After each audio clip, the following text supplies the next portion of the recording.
A pleasant afternoon to all of you. We are pleased to have you join us in this very timely and relevant side event at the Asia Pacific Climate Week 2021. We are streaming to you live through the SEARCA online learning and virtual engagement or SOL platform via Zoom and Facebook Live. My name is Kim Bantayan, and I am a program specialist of the Training for Development Unit under the Education and Collective Learning Department of SEARCA. I have the pleasure to be your moderator for today's event.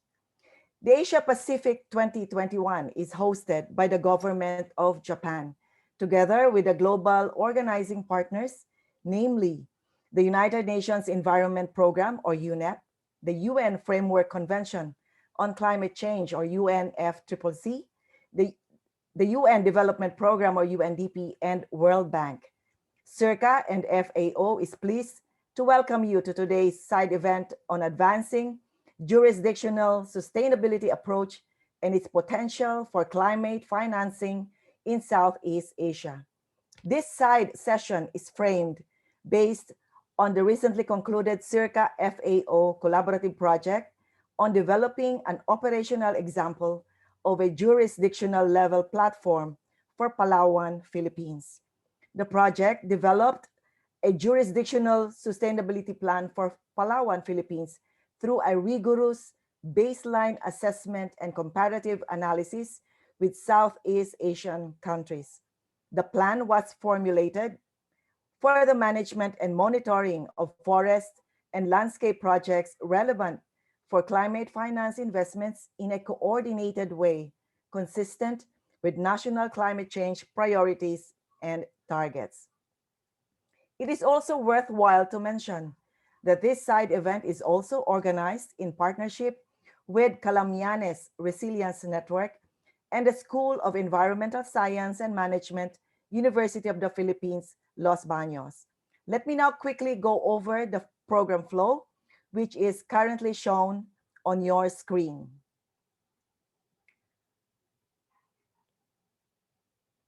After my introduction, a few housekeeping rules and messages from SEARCA and our partners in today's event. Dr. Rico Angkog, Operations Consultant of SEARCA, will give an overview of the side event. We will then have 3 panel speakers who took time out from their busy schedules to join us this afternoon. Dr. Daniel Nepstad, President and Executive Director of the Earth Innovation Institute, will give the first presentation, to be followed by Dr. Nathaniel Bantayan, Professor and University Scientist at the Institute of Renewable Natural Resources, College of Forestry and Natural Resources, University of the Philippines, Los Baños. The third presentation will be given by Ms. Jeremiah Escatron, a certified public accountant and finance specialist of the USAID Bureau of Fisheries and Aquatic Resources Fish Right Program, Resonance Global. After a panel of speakers, we will have a couple of reactors or discussants, namely Mr. Matthew Van Rijn, Forestry Officer of the FAO Regional Office for Asia Pacific, and Mr. Gabriel Eickhoff, co-founder and Chief Executive Officer of Lestari Capital. I know you are all excited to listen to our speakers, but first, let me encourage you to send us your question. So how do you do this? For those of you who are tuned in via SEARCA's Facebook page, you may type your questions in the comment section of our Facebook page. Kindly indicate your location now or country of origin. If you are tuned in via Zoom, please post your questions or comments in the Q&A box, which you would find in the menu bar on your screen. Kindly indicate your location and or country of origin as well. My colleagues will collate, curate, and compile these questions and convey them to our speakers later in the Q&A portion. Please be clear when you are posing a question to a specific presenter, or if it is a general question that anybody can respond to. We will do our best to accommodate as many questions as possible during the open forum. Kindly refrain from posting your email address in the comment section. You can provide this information to us upon responding to our evaluation form and e-certificate request. The link will be posted at the end of this side event. We encourage you to like SEARCA's Facebook page and subscribe to SEARCA's YouTube channel. Please note that this event will be recorded and will be made available on SEARCA's Facebook page and YouTube channel. By liking our FB page, you will regularly receive updates on our learning events, webinars, and postings on recent developments in agricultural and rural development. Today's presentations will be uploaded on SEARCA's website at www.searca.org. We are delighted to inform you that the slides shown during our past SOL webinars have already been posted on our website. We would also like to invite you to keep this conversation going online by using the hashtag SEARCASolve. I repeat, hashtag SEARCASolve. If you have issues or are experiencing technical difficulties with the Zoom online platform, please contact us at solve@searca.org. To officially open our event, may I introduce to you Professor Joselito G. Florendo. Professor Florendo is currently the Deputy Director for Administration of SEARCA. He is also an Associate Professor at the University of the Philippines, Diliman, Cesar E.A. Verata School of Business. Let us now listen to the pre-recorded opening remarks of Professor Florendo.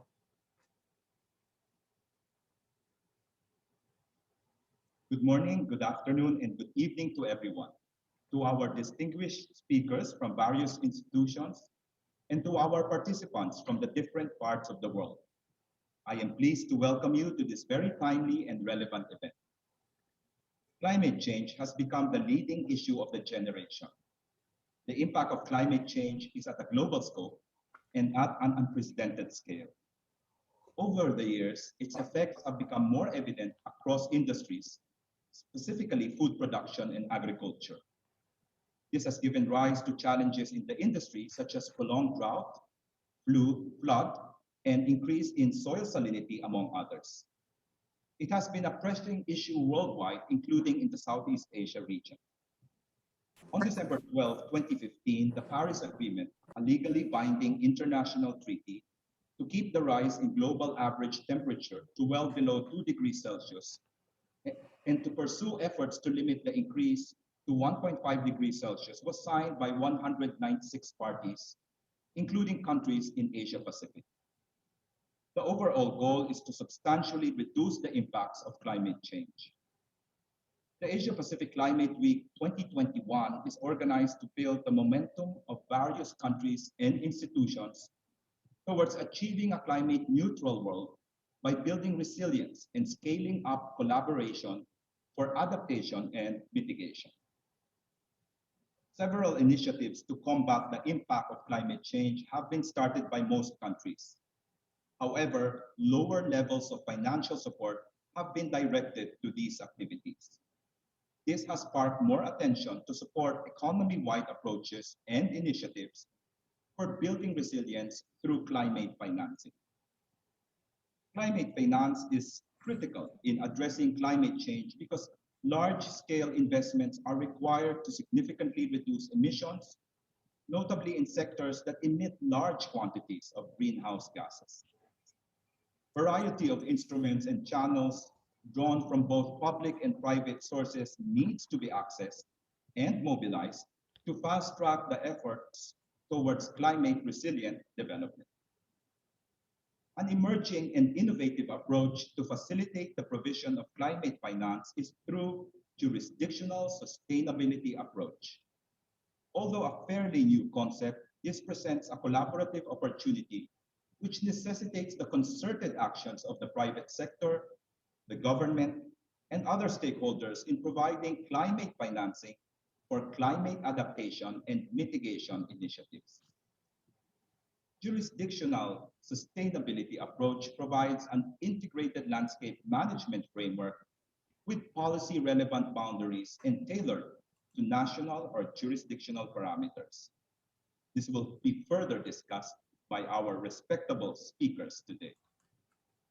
At SEARCA, we put high importance to climate resilience in agriculture and rural development under our 11th five-year plan with an overarching theme of ATTAIN, or accelerating transformation through agricultural innovation.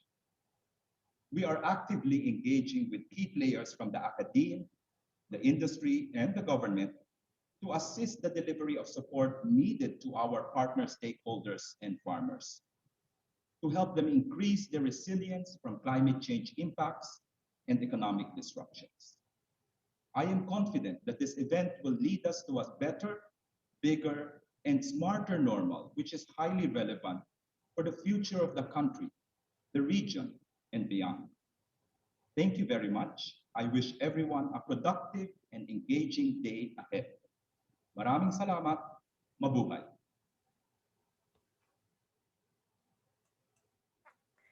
Thank you very much, Professor Florendo, for your opening message. To deliver a short message from the UNFAO, ladies and gentlemen, please welcome Mr. Bo Damon, Climate Change Officer, FAO Regional Office for Asia and the Pacific. Over to you, Bo. Thanks, Kim. And thanks also to Deputy Director Florendo for that introduction. On behalf of the FAO Regional Office for Asia and the Pacific, I wanted to extend another warm welcome to you all for joining this session today. I think it's going to be an important session, and it's also a very timely session. As Deputy Director Florendo mentioned, what we're talking about here in the next 2 hours or so is an issue that is crucial in terms of transformational change in addressing the impacts related to climate for the agriculture and land use sectors. How to channel resources in a more impactful way to local communities through jurisdictional sustainability.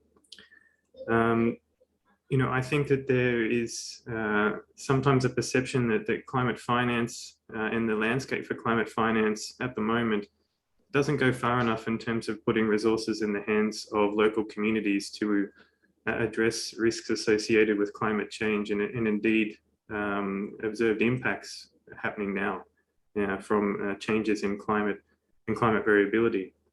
And it's at the local level where action will need to happen.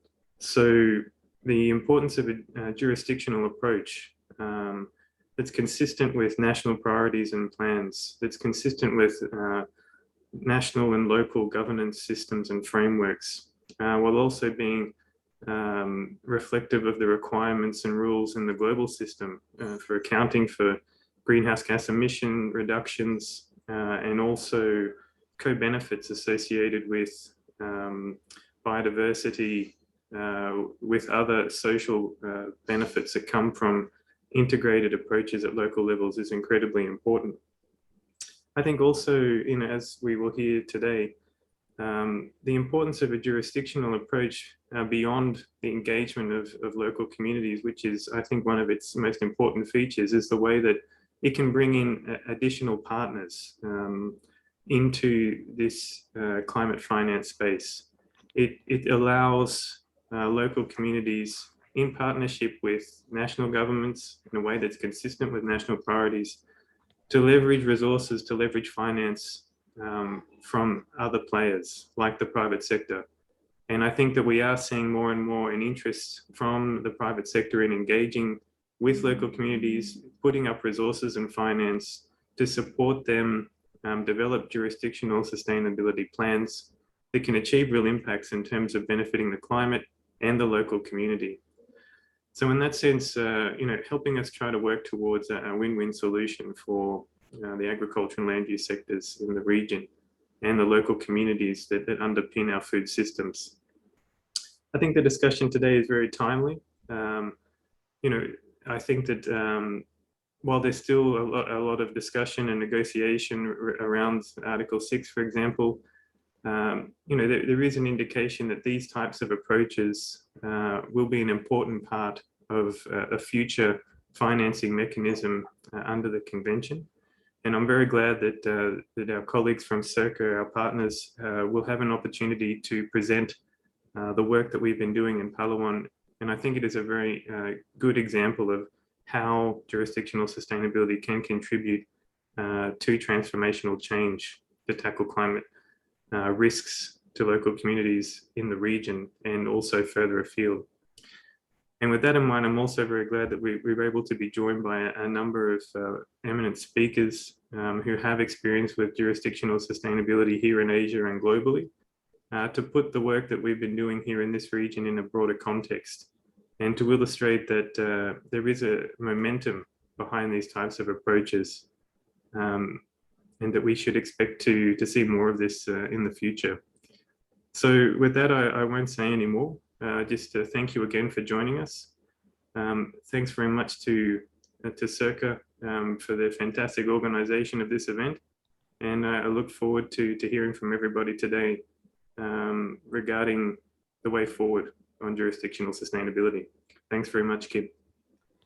Thank you very much, Bo. So that sets the tone for our online conversation this afternoon. To give us an overview of this side event, the objectives and expected outcomes, please welcome Dr. Rico Angkog, SEARCA's operations consultant and newly appointed Dean of the School of Environmental Science and Management of the University of the Philippines, Los Baños. Dr. Angkog, the virtual screen is yours.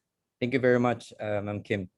Well, the UNFAO and SEARCA, as has been emphasized, implemented a joint project related to jurisdictional approach, and it has been implemented in Palawan as our case study area or our pilot area. And then that emanated from there. It provided the very context of the work that we wanted to showcase this afternoon. As you all know, and as has been emphasized by Bo earlier, there has been an increasing momentum and urgency surrounding the need for economy-wide approaches for building landscape resilience. But what is really important is to make sure that all of these efforts are then supplied with enough approaches related to climate finance. Now, this is the reason why we put together landscape resilience concepts and climate resilience and climate finance concepts. And then the very platform that we're talking about is called Jurisdictional Sustainability Approach.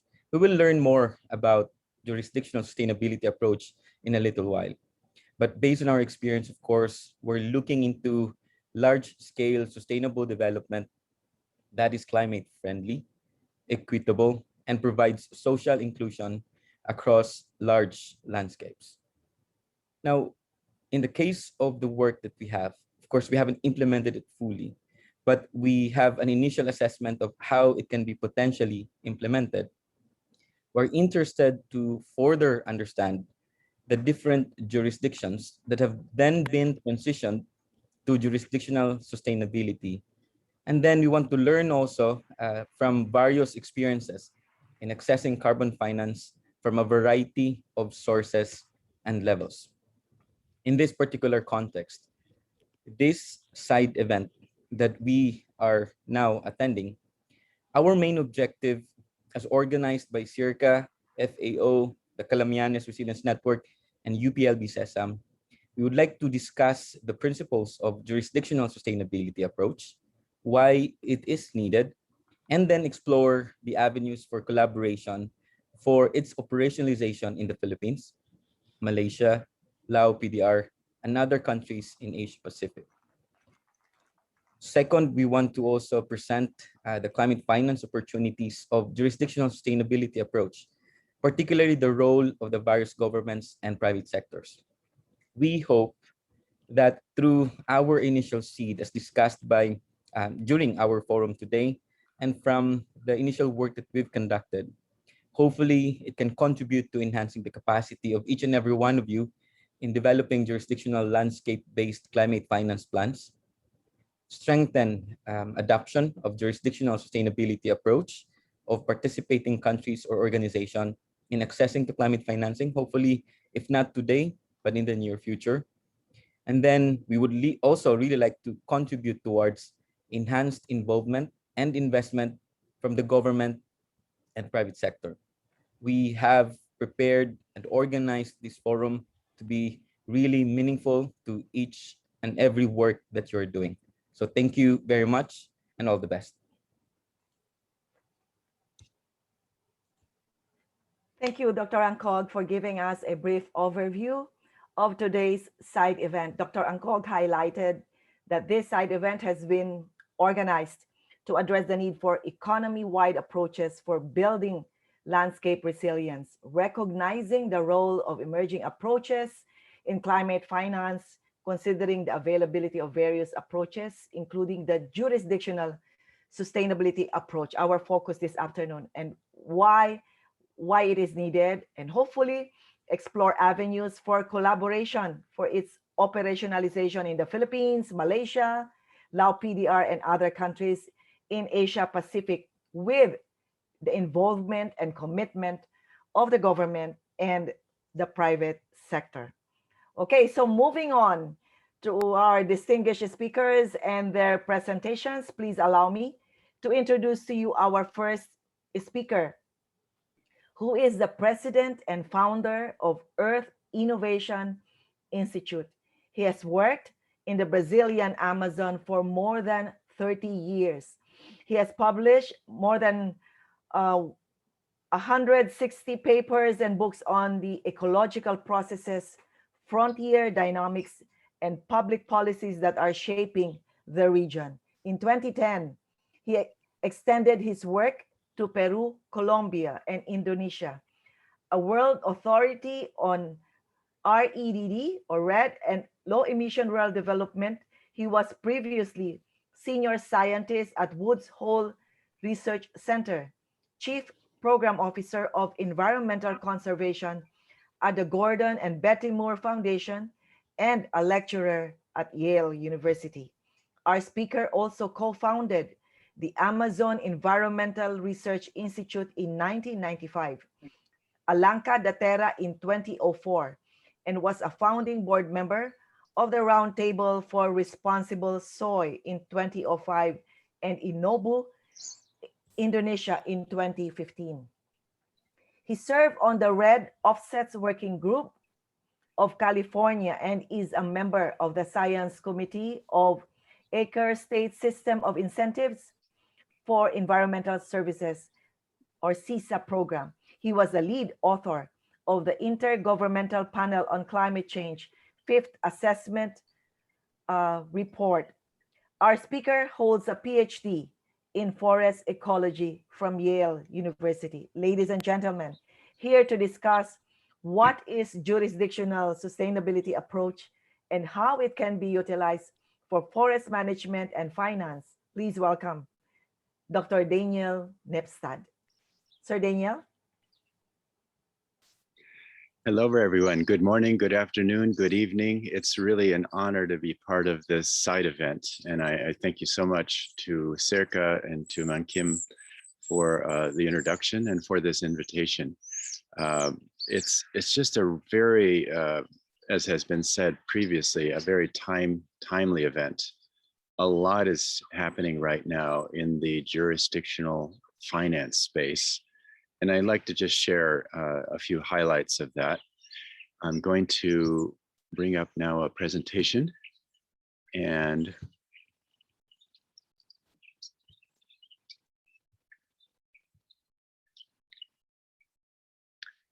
go right to the first slide.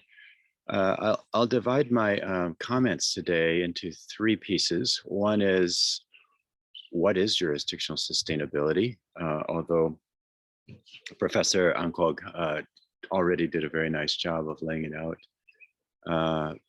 And then where is jurisdictional RED in the emerging forest carbon market, but also other financial systems? What are some of the opportunities, especially presented to subnational jurisdictions to achieve the finance they need to make the transition to forest-friendly, inclusive development. And I'll close just with a brief message of a new database that we've launched, which could be relevant to anyone who's interested in building a jurisdictional sustainability program.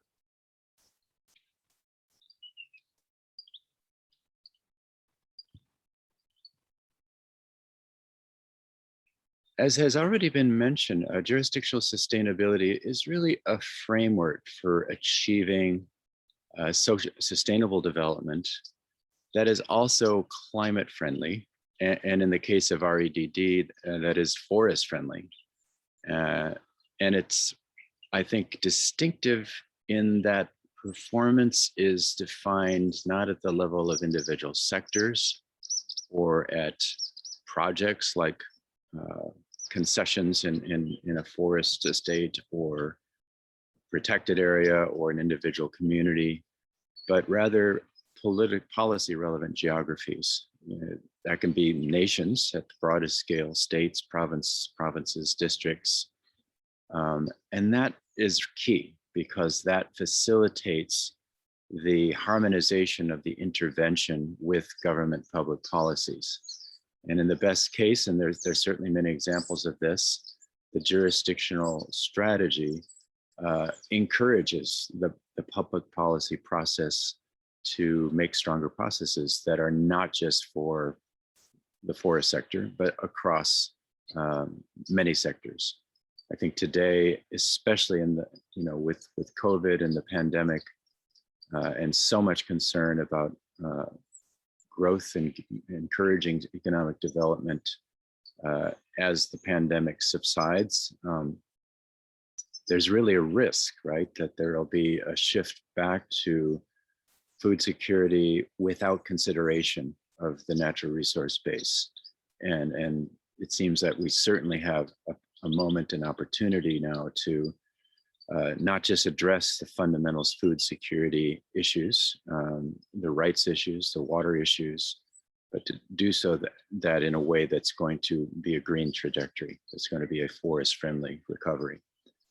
The jurisdictional sustainability approach really grows out of a network of subnational jurisdictions which came together under the name the Governor's Climate and Forest Task Force in the context of California's international offset provisions. So California has something called the Global Warming Solutions Act. And in that act, there's an option for capped entities within the California cap and trade to acquire 2 to 4% of their emissions reductions by buying offsets, some of those domestically and some of those internationally. And that was defined in a way to be across entire states and provinces. So it was in really operationalizing that program that we started referring to this agenda as jurisdictional sustainability. And advance here.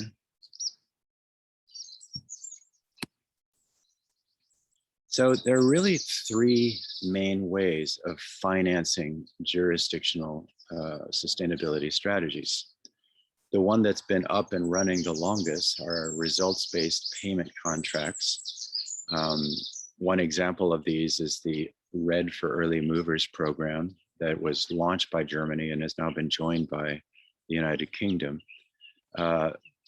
2 of the contracts that have been finalized through this program, the REM program, are with subnational jurisdictions, and they're basically mechanisms for recognizing and rewarding progress made by subnational jurisdictions in reducing emissions from deforestation. Those early contracts include the state of Acre in Brazil and the state of Mato Grosso in Brazil. The first one is in its second phase for a total of about $50 million. The second one with Mato Grosso is in its first phase with a total of about $50 million dollars. So these are payments for emissions reductions, both achieved and in the progress of being achieved. And I think it's very unfortunate that there's not 20 subnational contracts through this program. And there are other types of results-based payments coming through the Green Climate Fund. UNDP is playing a big role in administering and brokering, if you would, some of those.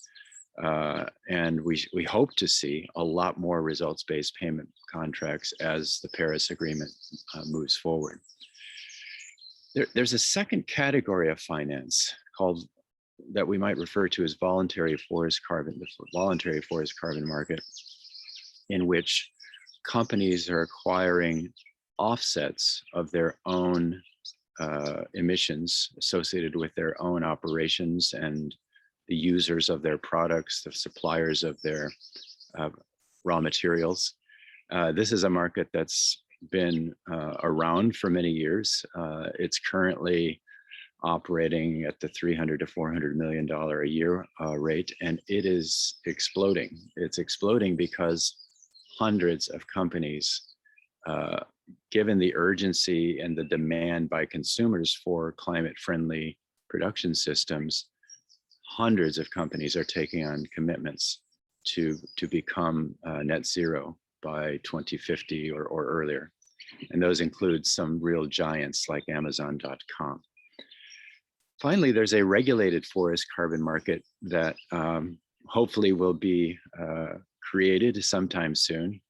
I referred to California. That was one of the early legal frameworks for creating a regulated forest carbon market. The international piece of that is yet to be fully regulated, however. The Tropical Forest Standard was finalized in California, but the market is still not regulated. And there's many other pathways to achieve a regulated market, and I won't go into all of those, but I do think the next few years we'll see a very large increase in the demand for emissions reductions from sustainable jurisdictions. I think this is a very exciting place, and my hat is off to SEARCA for really pushing this agenda and shining a light on it so effectively in the Asian Pacific.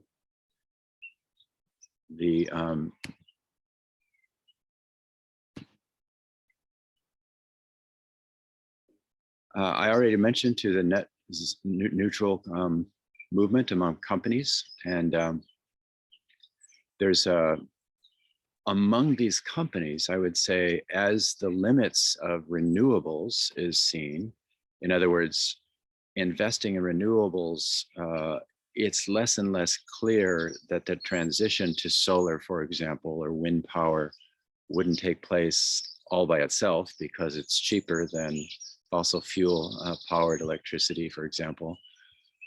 There's been a growing interest in forest carbon offsets, but there's also concern of some of the reports that the project level approaches tend to inflate baselines, tend to have very high transaction costs, tend to be slow, and with a lot of the revenue through the sale of offsets going to the project developers, which, frankly, are taking on a lot of risk and investing a lot to get these projects up and running.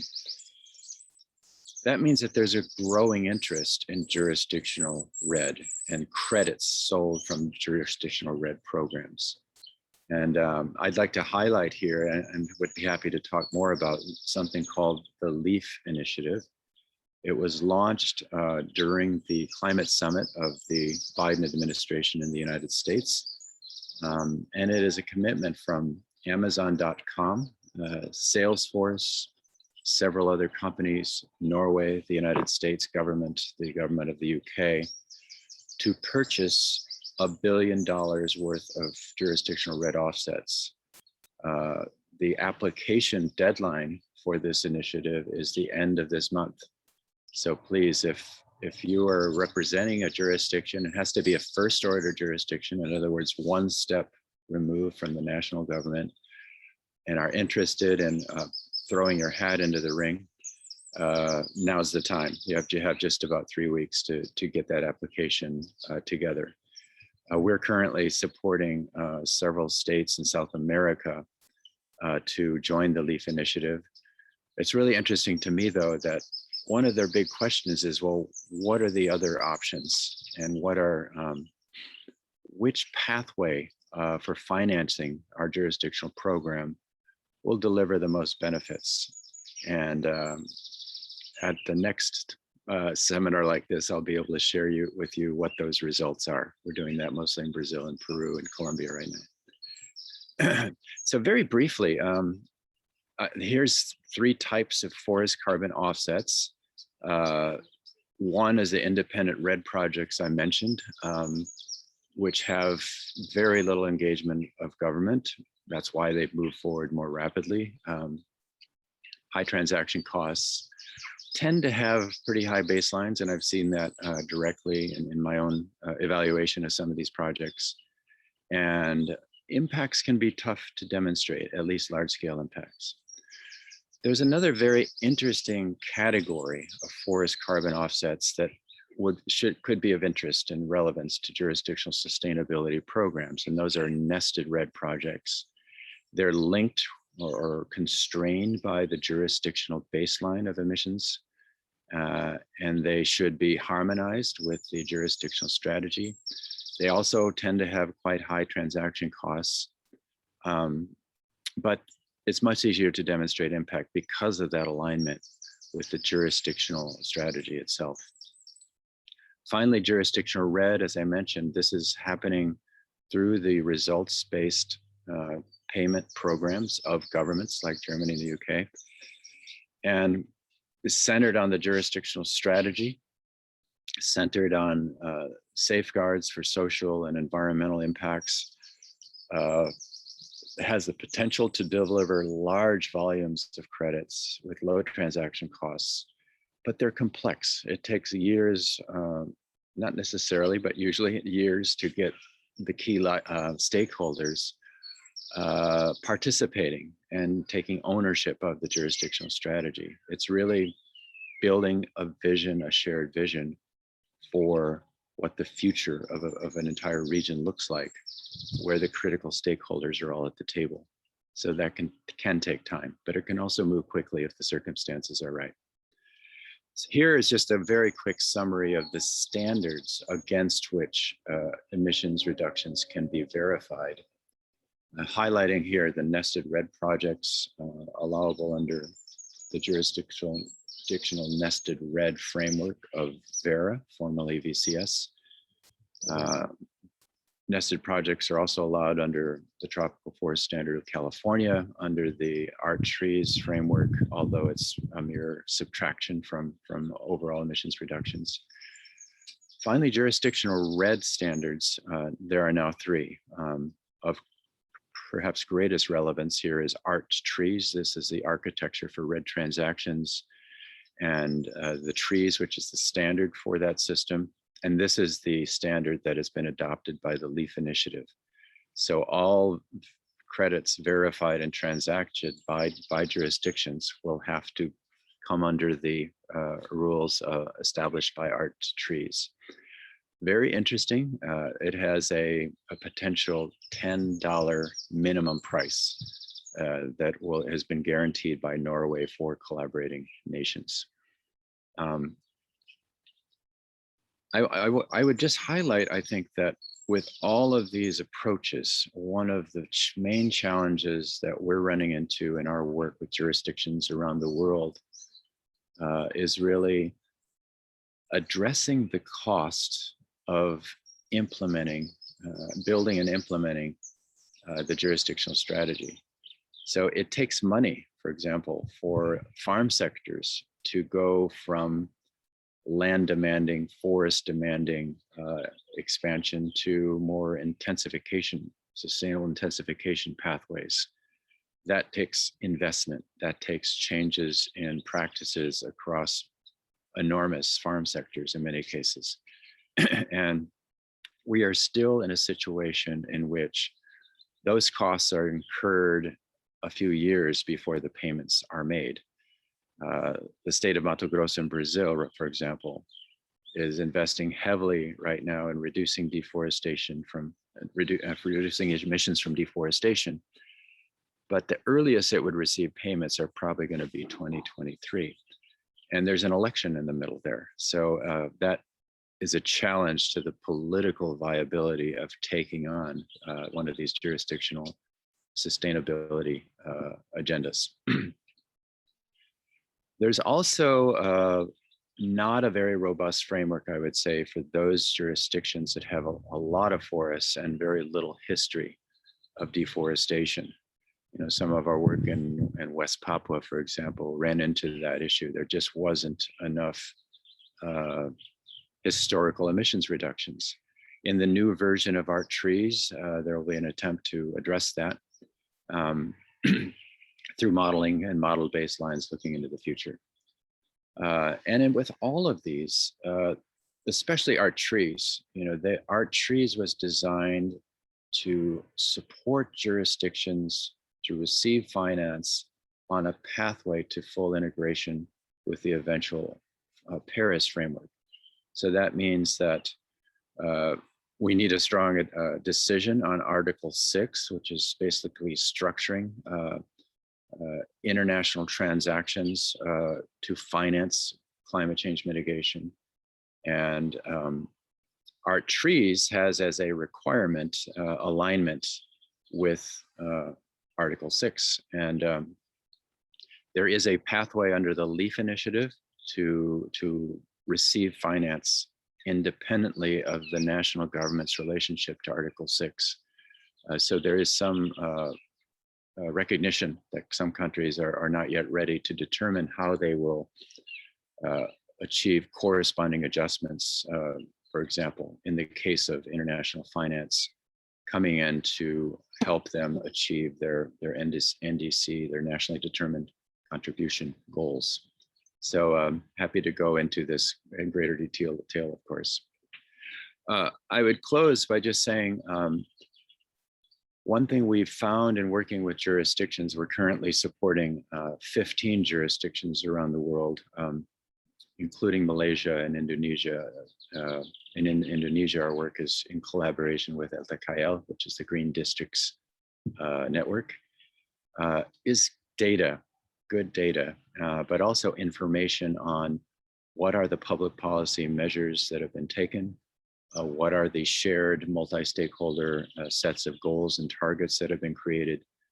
But if you look at this site, you can see basically we extend the database to any jurisdiction that's interested in participating and receiving support through the best data available on agricultural production and forest conservation, on public policies and measures that are being taken.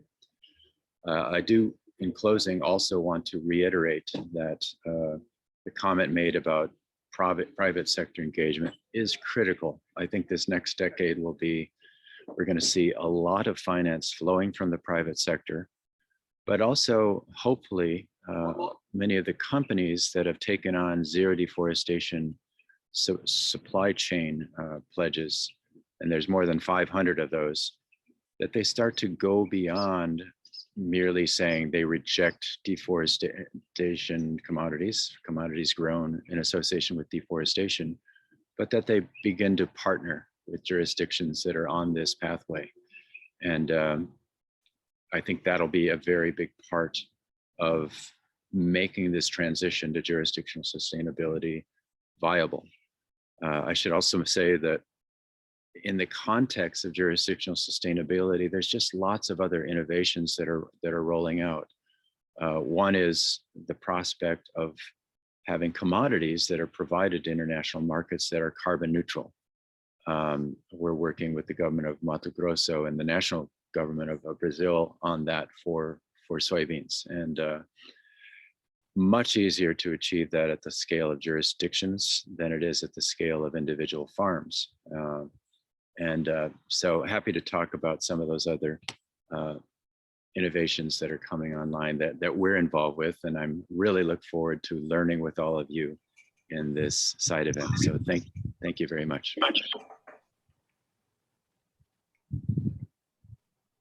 Thank you very much, Dr. Nepstad, for your presentation. Dr. Nepstad started his presentation by defining jurisdictional sustainability, which is basically a framework for achieving sustainable development. And also, he said it is also climate friendly. Dr. Nepstad also discussed financial mechanisms for jurisdictional RED Plus or JRED, such as the results-based payment contracts and voluntary forest carbon market. Dr. Nepstad also mentioned regulated forest carbon market. He also briefly discussed the 3 types of forest carbon offsets and compared each type in terms of scale, transaction costs, and impact, among others. According to Dr. Nepstad, one of the main challenges of jurisdictional RED offset deals is the cost of reducing deforestation. Another is its dependence on the national government. He reiterated the critical role of the private sector in making this transition to jurisdictional sustainability viable. Okay, so we'll see you later, Dr. Nepstad, during the Q&A. Okay, so our next speaker is a professor of forest management at the Institute of Renewable Natural Resources, College of Forestry and Natural Resources, University of the Philippines, Los Baños. He holds a PhD in geomatics engineering from the University of Melbourne in Australia. His research interests include forest dynamics and modeling, digital spatial technologies for resource assessment, monitoring, and evaluation. To discuss the feasibility of jurisdictional sustainability approach case study in Palawan, Philippines, please welcome Dr. Nathaniel C. Bantayan. Dr. Nell?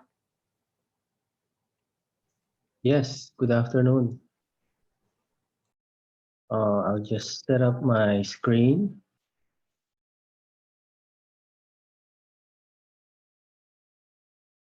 And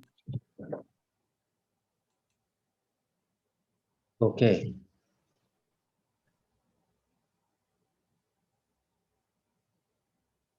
Okay, I'll just move this up a little bit so that I can, okay, read my notes.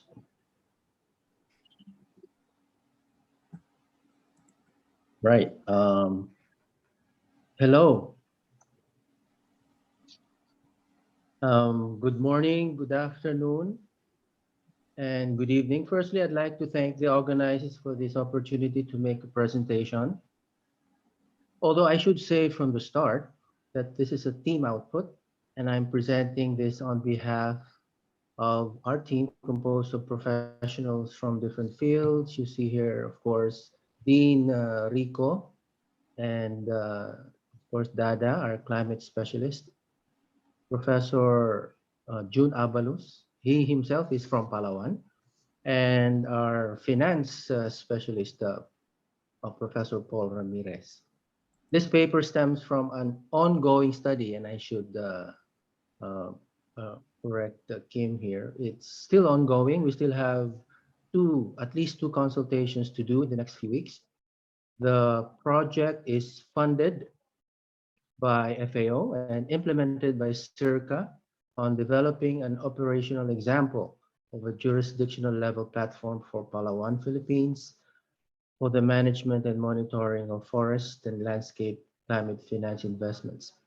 While the project is operationalizing a JSA, I have to say that there is not yet an operational approach in the Philippines. The purpose of the presentation is to perhaps propose some elements that can be considered as the building blocks for such a technique, with Palawan as the case study. The outline of the presentation will start from a historical account of the status of forest in the Philippines, starting from the earliest record of forest cover. I will try to trace the parallel forest policy through the periods where milestones in forest management in the country has gone through. Next, I will present the case study of Palawan, the results of the preliminary analysis that we undertook, focusing on the RED Plus efforts in the country, in particular on the MRV of the measurement, reporting, and verification that will be a significant element in GSA. Perhaps the database that was mentioned by Dr. Nepstad earlier. Thus, I will try to outline what the possible elements of a jurisdictional sustainability approach could be. Along with the discussion of the elements, I will also discuss the challenges facing the possible operationalization of JSA in Palawan and perhaps in the country. Now, the Philippines comprise around 30 million hectares. Records dating back to Spanish colonization estimate that more than 97%, or 27.5 million of the entire country, was covered with forest. During this period, the Forest Bureau Inspección General de Montes was established in 1863, outlining the care and protection of the forest resource in the Philippines, with particular focus on the collection of dues for timber licenses. This started the systematic deforestation and degradation of the country's forests. The next recorded estimate already was in 1920. And over a span of 3 centuries, 1/3 of the country's forest was harvested. And by the 1960s until the 80s, in fact, we were left with just 6.5 million hectares of forest. It was during this period that the Philippines was the #1, or the world's biggest exporter or producer of hardwood timber. We were drastically losing our forest, and by 1997, 5.4 million hectares of forest was left. Now, in terms of forest policy, the logging concessions transformed into different names, limiting the area of coverage and injecting a socialized element in the process of fast-tracking the establishment of forest plantations. It was an attempt to encourage small entrepreneurs. Side by side, various community forestry programs were put in place starting in the 70s. In 1971, the Kaingin Management and Land Settlement Regulation aimed to contain rather than apprehend forest occupants. On the other hand, the family approach to reforestation aimed to accelerate forest rehabilitation by encouraging local families with short-term contracts to set up tree plantations on denuded public forest lands. The forest occupancy management provided property rights to bona fide forest occupants to cultivate the land. As you know, with increasing population and the limitations of opportunities in the cities, people were starting to encroach into the forest. So with communal tree farming and integrated social forestry, these community forestry programs sought to establish partnerships with forest occupants for mutual benefits, allow them to stay, but at the same time, ensure forest cover. And by 1996, the national strategy to achieve sustainable forestry and social justice became known as the community-based forest management.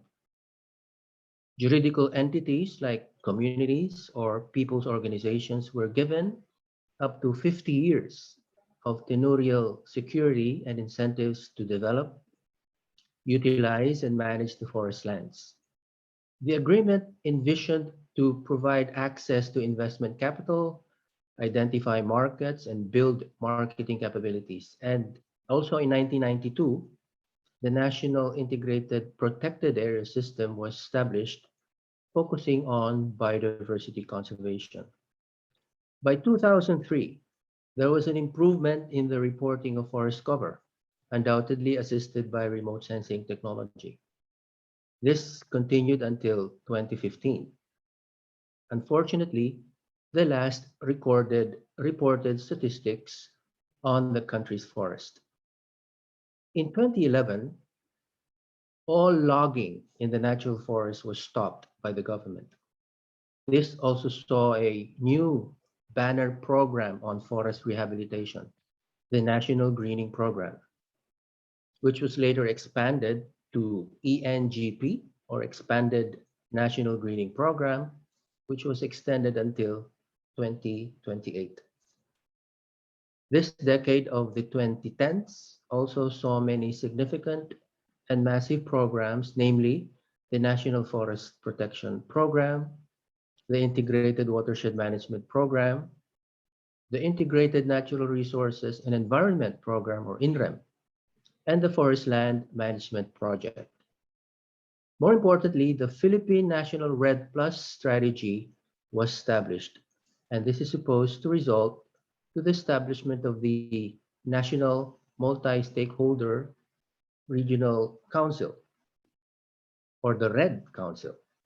From this perspective, the status of the forest, as gleaned from the historical account of forest policy, it appears that we have arrived at a watershed opportunity. Now, looking at the various policies that were put in place to address forest protection and conservation, we can see some elements that could be used as the building blocks of jurisdictional sustainability. These are engagement of multi-stakeholders, especially the private sector, operationalizing forest protection at different scales or spatial extent, providing tenurial rights and resource use, ensuring the conservation of biodiversity, applying a monitoring system, more importantly, the MRV, and implementation under a more or less stable governance structure. I will discuss these elements or building blocks at the backdrop of the case study that we did in Palawan. Now, the National Greening Program required all unproductive, denuded, and degraded forest lands, including mangrove and protected areas, ancestral domains, civil and military reservations, urban areas of local governments, including mines that are inactive and abandoned, to be eligible under the expanded National Greening Program. As of the most recent update, more than 2 million hectares have been planted with more than 1.7 billion seedlings. For Palawan, the latest report on the implementation of ENGP lists 272 areas totaling almost 9,000 hectares spanning 2011 to 2019. The data, however, shows the rate of survival for only 90 areas, with an estimated area of almost 6,000 hectares, and covered the period between 2017 and 2019. Now, for these areas, the average survival rate is 70%. Now, the cooperators include an array of local governments, cooperatives, and other non-government organizations. Most of the sites are on state-owned forest lands with the new tenured areas. Now, these 90 areas represent an average of more than 64 hectares, with a minimum of 2 to a maximum of 220 or so. The table shows the distribution of the 90 ENGP areas along the municipalities of Palawan, from Araceli to Sofronio Española. Insofar as the ability of ENGP to address deforestation, forest degradation, and forest restoration, there is high probability of success, with support from the entire bureaucracy of the government, especially funding from the state government. Regional scale drivers can be addressed. Forest gain between 2010 and 2015 has been attributed in part to NGP. Now, FAO, through its Global Forest Assessment for 2015, ranked the Philippines as the 5th worldwide in forest gain.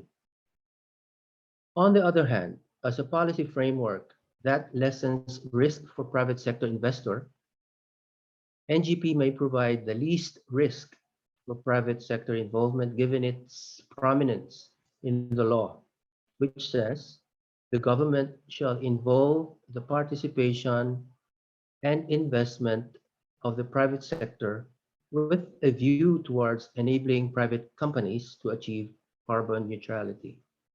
In addition, NGP, as I mentioned earlier, has been extended until 2028. However, there are some challenges to the successful implementation of the NGP.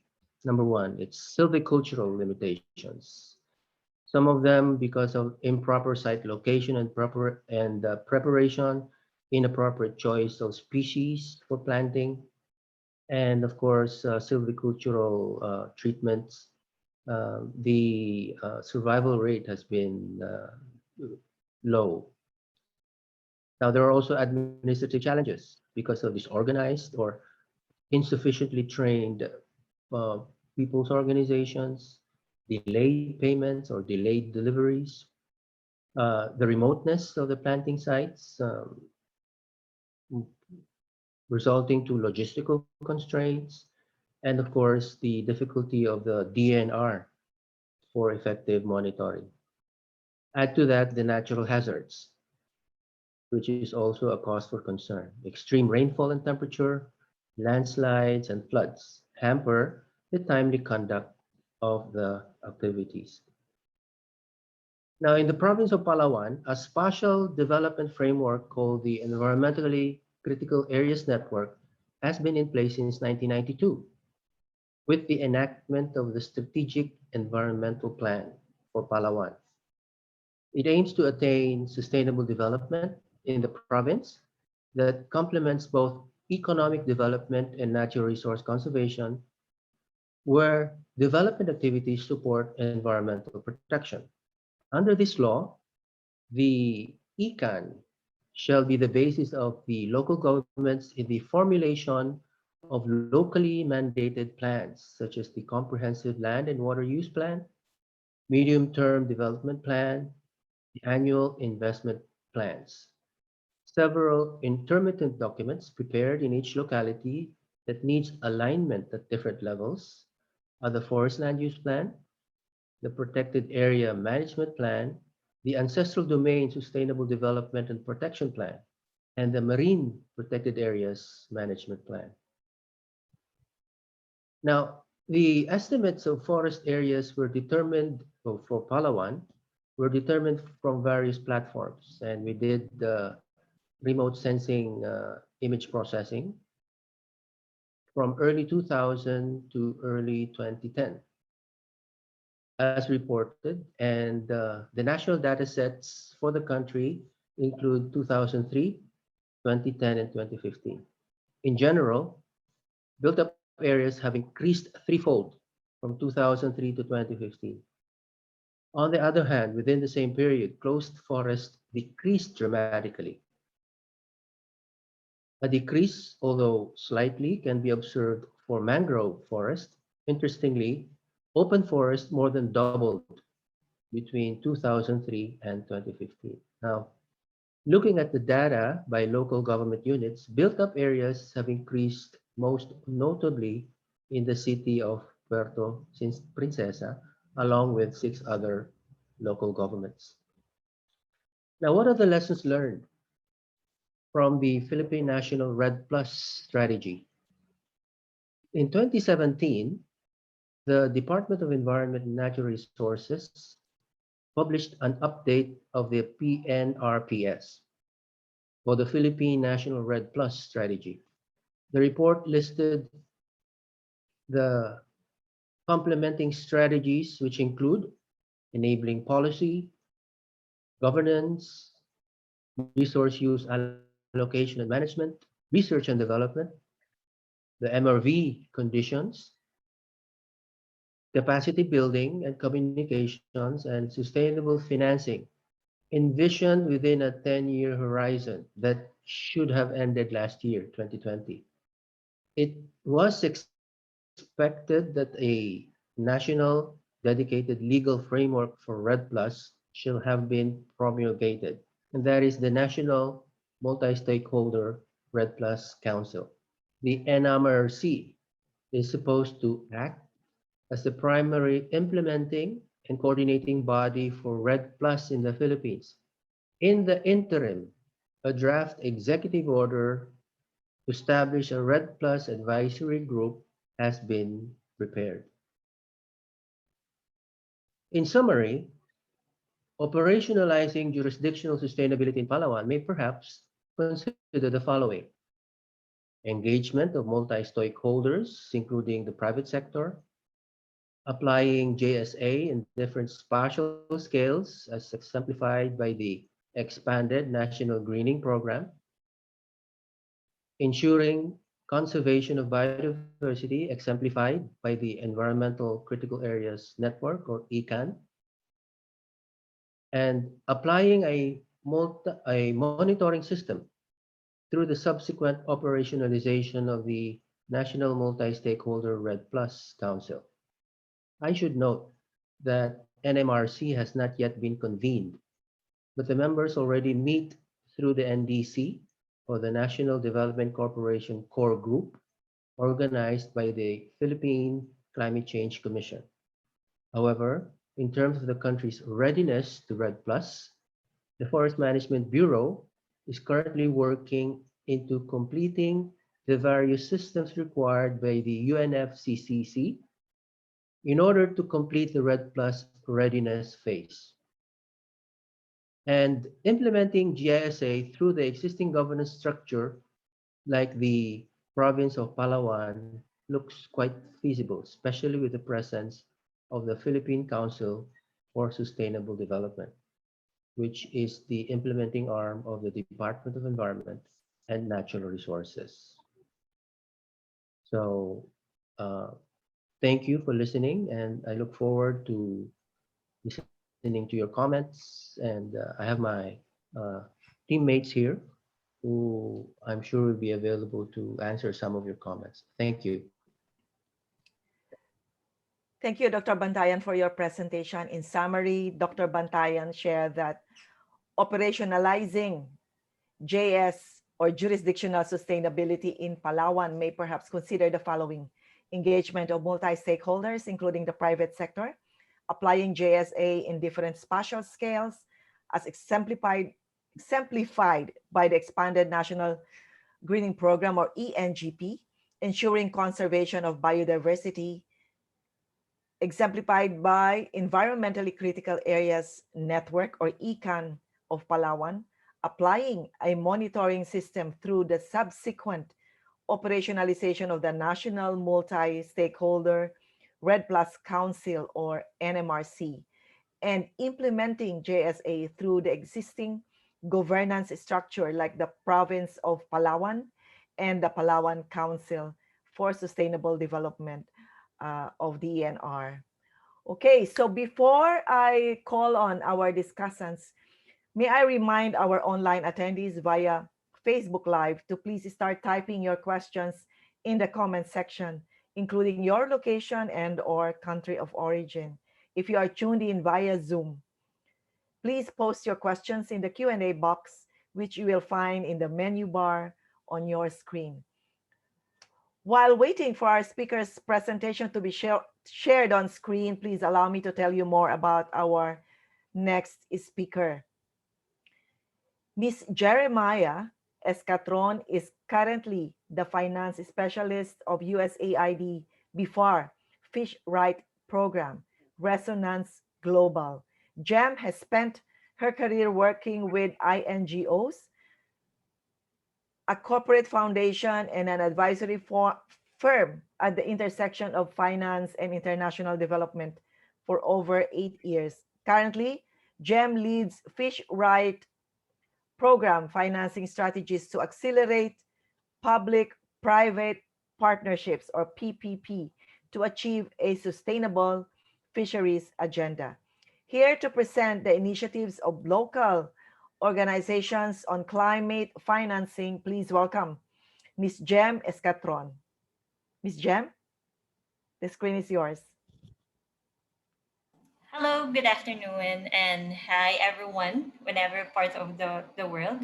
It's a pleasure to be in this forum, and I'd like to thank the organizer, SEARCA. This is really a grateful event to share our learnings and insight from the Calamianes Island group. So My presentation is actually a result of the joint collaborative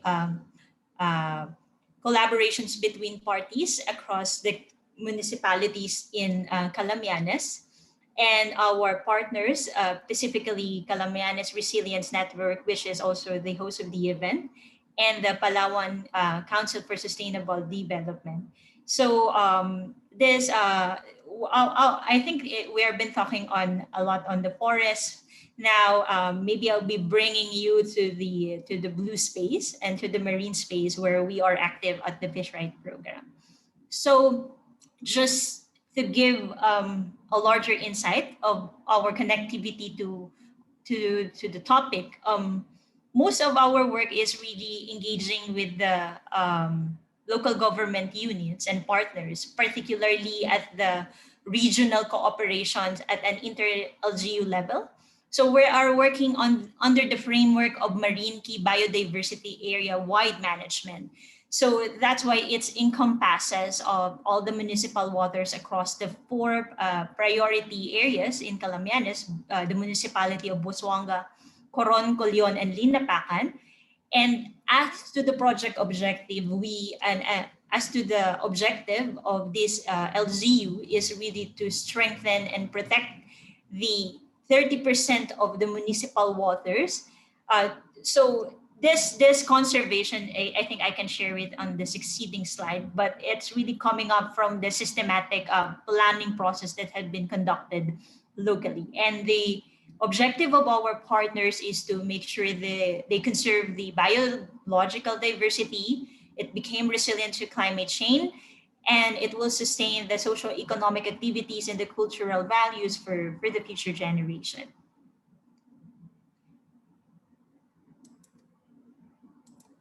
So my discussion will be divided into three, specifically sharing the insight of the BCCL initiative, and then how we intend to finance this initiative. That's where my role is very much active. So just a bit of background about us. So and to give an insight with our partners. So I'm part of the Fish Right program, and the Fish Right program is actually a partnership between the government of the United States and the Philippines to promote biodiversity through sustainable fisheries. We are active in 3 marine key biodiversity areas in the country, in Calamianes Island Group, in Southern Negros, and then into the Visayan Sea. And our project is actually focused on introducing ecosystem approach to fisheries management and enhancing the resilience of critical coastal and marine resources, as well as capacitating key actors. So with our program key objective of strengthening the resilience of the ecosystem, we are really have a major role in establishing and prioritizing MPA managements in the area, particularly in Calamianes, as we see MPAs play an important role in the health and of our oceans and sea and been recognized to the highest level. One of the key problems of MPA, and I think maybe resonates to the other protected area, is that some of them are largely small scale and isolated and may not be large enough or nor representative enough to improve ecosystem and livelihood resilience, counting also from the differentiation of the autonomy of the local government unit. So that's why there's really a need to do a collaboration among those intersecting ecosystem. So with us at Fish Right, so we see the opportunity to address as to increase the resilience of the coastal community. We need to make sure that all of these small and isolated MPAs are connected in a way. And that's where we really started on working on the MPA network. So basically our framework, our investment framework for this climate financing activity is really largely involved in this marine protected area network. So just to give a background about MPA network for the appreciation. So MPA networks are recognized as a system of marine protected areas operating cooperatively at various spatial scales with a range of various protection levels to fulfill ecological, social, and economic benefits while designed to maintain the ecosystem of the natural state and absorb shocks in the face of climate change. So with the component of the MPA to protect a sufficient proportion of different habitats that's not only include mangrove, seagrass bed, and also coral reef in a synergistic manner, we see MPAN can strengthen the fisheries dependent economy and then the ecosystem, the food security, and then the livelihood, the local livelihood. And of course, it's help and support the reductions of risk of with the coastal damage from storm, flood, and sea level rise. And as also, since we're working as a fishery project, MPA is an important part of the production area. So we see MPA network can provide refuge for the species that have shifted the ranges and can rebuild the fishery stock in the surrounding area, thus benefiting local fishers. So we've been having a lot of issues from, and we're trying to address this overfishing and the illegal fishing. And we see also the MPA could be one of the ways MPA as a tool to address those ecological challenges. So the inclusions as well of mangrove and seagrass bed can also contribute to the climate mitigation activities. So with all this, as the marine biodiversity key area is our key framework. So our target is to make sure that there is a regional cooperation across this municipality and so far all the efforts, particularly in coastal management, management of the fishing effort, and the management of the fishery stock are harmonized within the inter-LGU and of course with the participations of our stakeholders, of our local stakeholders. So I'll briefly share the key wins of the project and the initiative with the support of CRN and PCSD and BFAR and our partner LZU. So with the technical assistance of the MERF, Marine Environment and Resources Foundation, one of the partners of FishRight program, we have able to develop a climate informed MPAN design, marine network design. And from this, where my cursor is presenting, is actually a study conducted by one of our scientists on the sea surface temperature, which indicates the climate stress within the coral and to the marine species. So having this in mind, so and with the technical advice of our colleagues, so the Alliance of the 4 LGU agreed to protect the 30% of the municipal water as it also equates to the 30% of the most important marine habitat in Calamianes group. So while we have already this developed MPAN design, this is still subject to further refinement as there are still something to sort out with the zoning classification and then demarcations of boundaries that we have to discuss within a broader group of stakeholders. So how we will be able to achieve those discussions from where the project is standing. So far, we have initiated political support, which is really a fundamental in developing this MPA network and this regional cooperation. We have conducted public consultations and then particularly in discussions on the initiative, since there may be deterrent in terms of potential livelihood with the communities. There is also intentions to, since we are working into the inter-LGU alliance, so this alliance is something we are building to have a personality of its own, maybe a sort of one representation, and similar to the approach of CRN, which is a nonprofit organization that is well represented by various stakeholders. And that will be the, and this NGO and this organization will be the one to be harmonizing the discussion, or will be the likely the coordinating body to the LZU. So that's something we are still actively pursuing within the project, and establishing the legal personality of the inter-LZU alliances, and of course to secure community facilitation, especially buy-in from the community.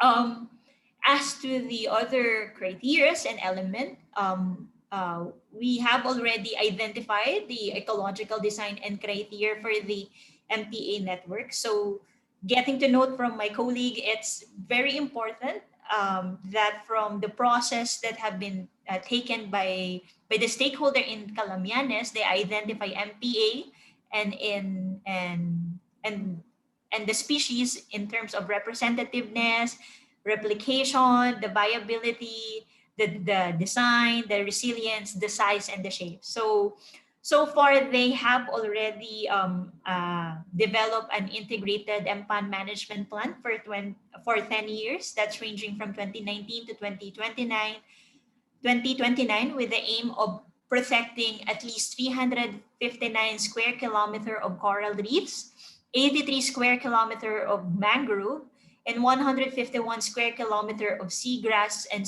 seaweed beds within the municipal water. And that's consisted of 78 MPAs, of which 32 of these are newly created MPA. So far, this 78 MPA had a total area of 700 hectares, which is quite 7 times greater than the current existing MPA within the region.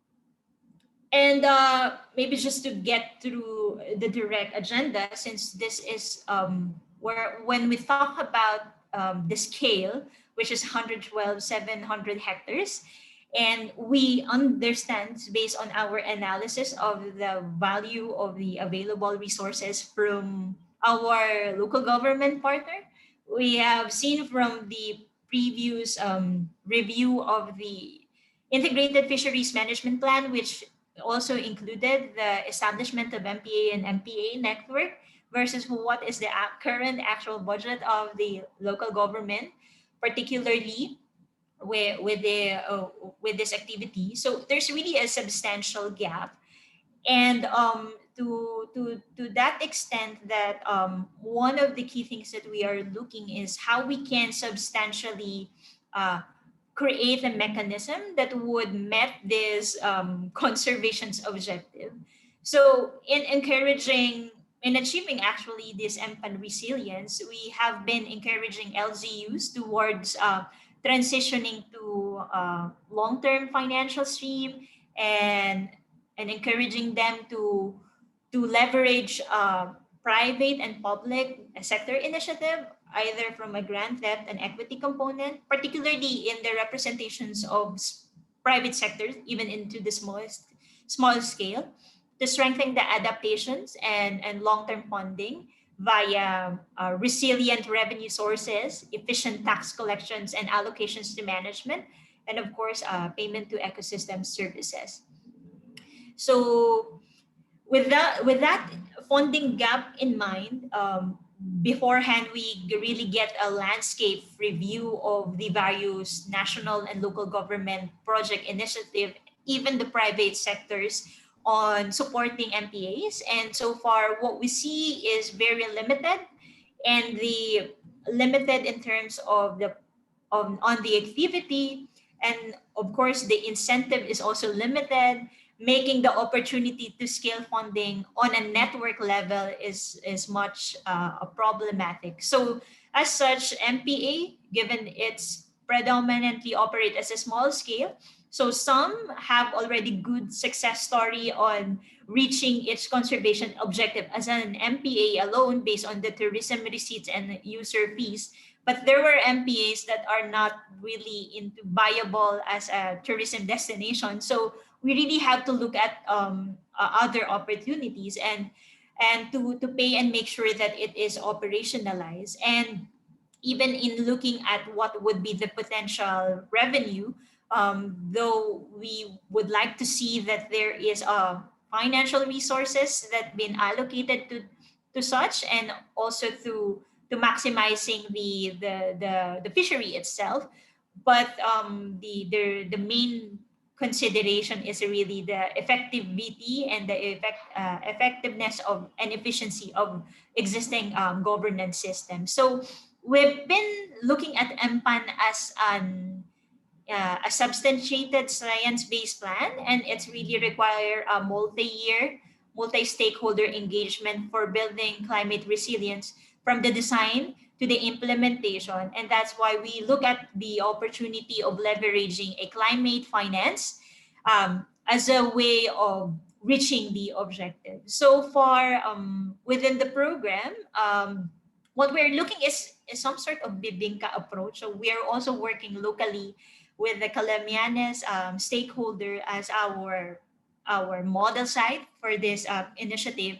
But at the same time, at Fish Right Program, we are also collaborating with national government partners, particularly the Land Bank of the Philippines, which is the government financial institution and currently the direct access entity of the Green Climate Fund, with the objective of building a dedicated financing facility for strengthening the MPA network in the Philippines. So this financing facility aim at benefiting both inter-LGU alliance and at the same time the local private sector. So that's our investment nexus in alignment and making the financing available locally.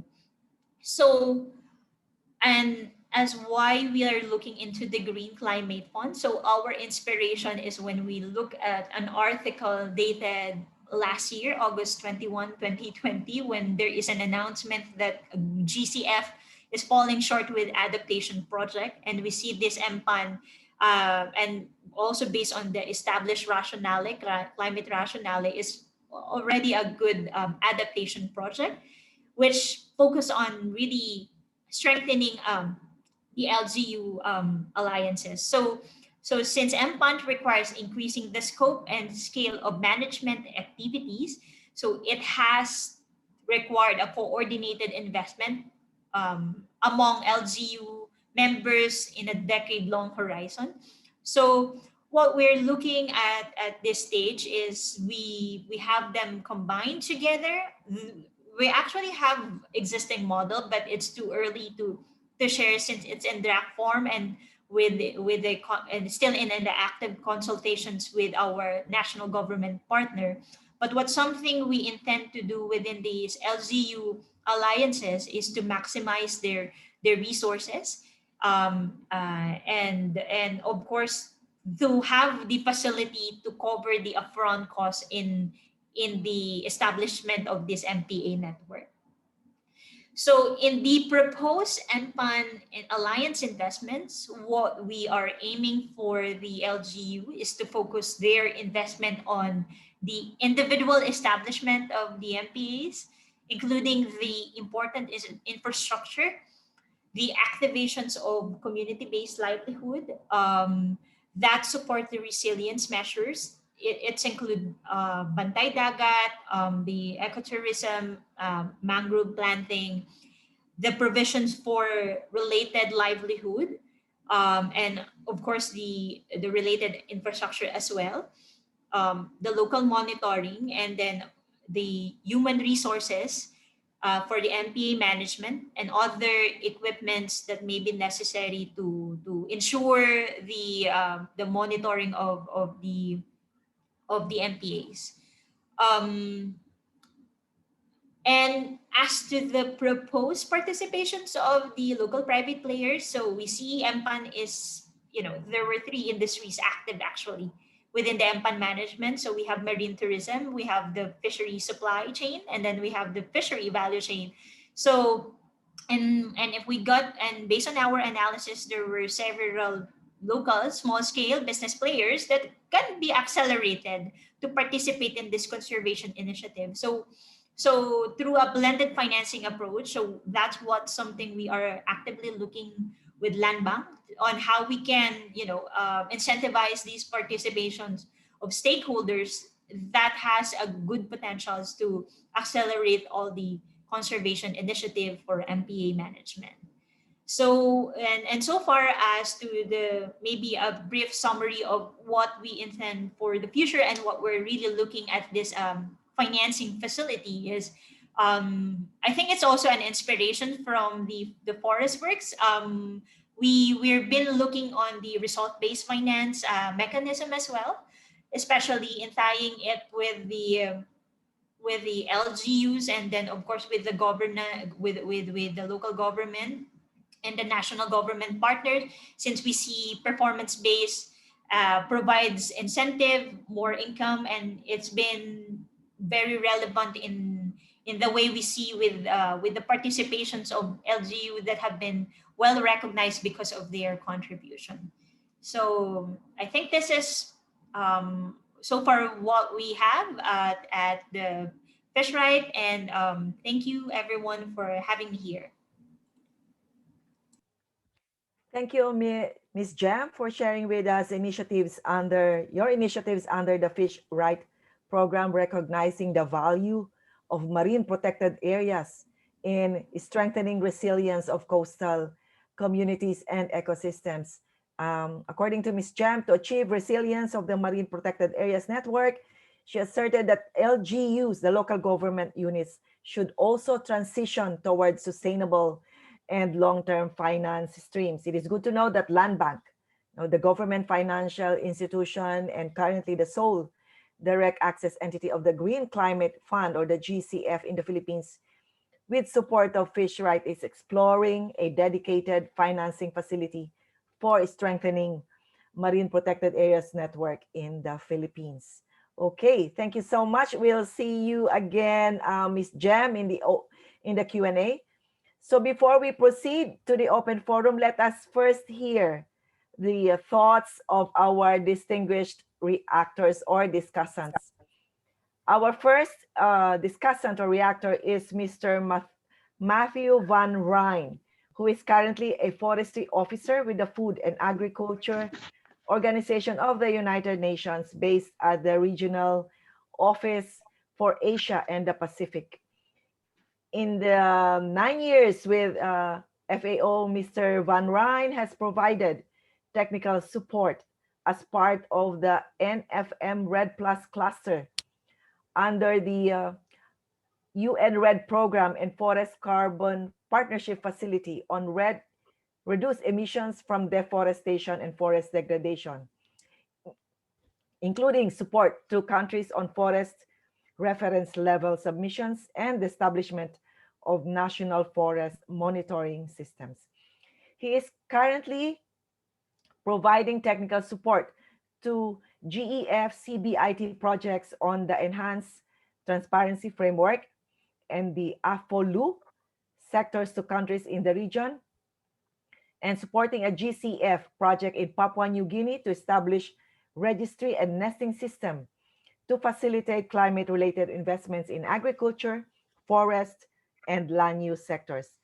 Mr. Matthew or Mr. Van Ryn, you may now share your ideas with us on the presentations. Thank you. Thank you so much, Kim Pantai, and thank you so much for SEARCA and for FAO colleagues for organizing this side event. And thank you, speakers, for these interesting presentations. So maybe I can go one by one with some initial ideas and feedback, and maybe some questions. I saw there were also question and answers in the question and answer box in Zoom. Some answers have been answered, but along that line, I might also have some ideas. So the first presentation was very much from a RED Plus perspective, and I have been working very long on RED, but from the national level, basically supporting national governments in setting up their systems in order to implement RED Plus at the country, at the national level.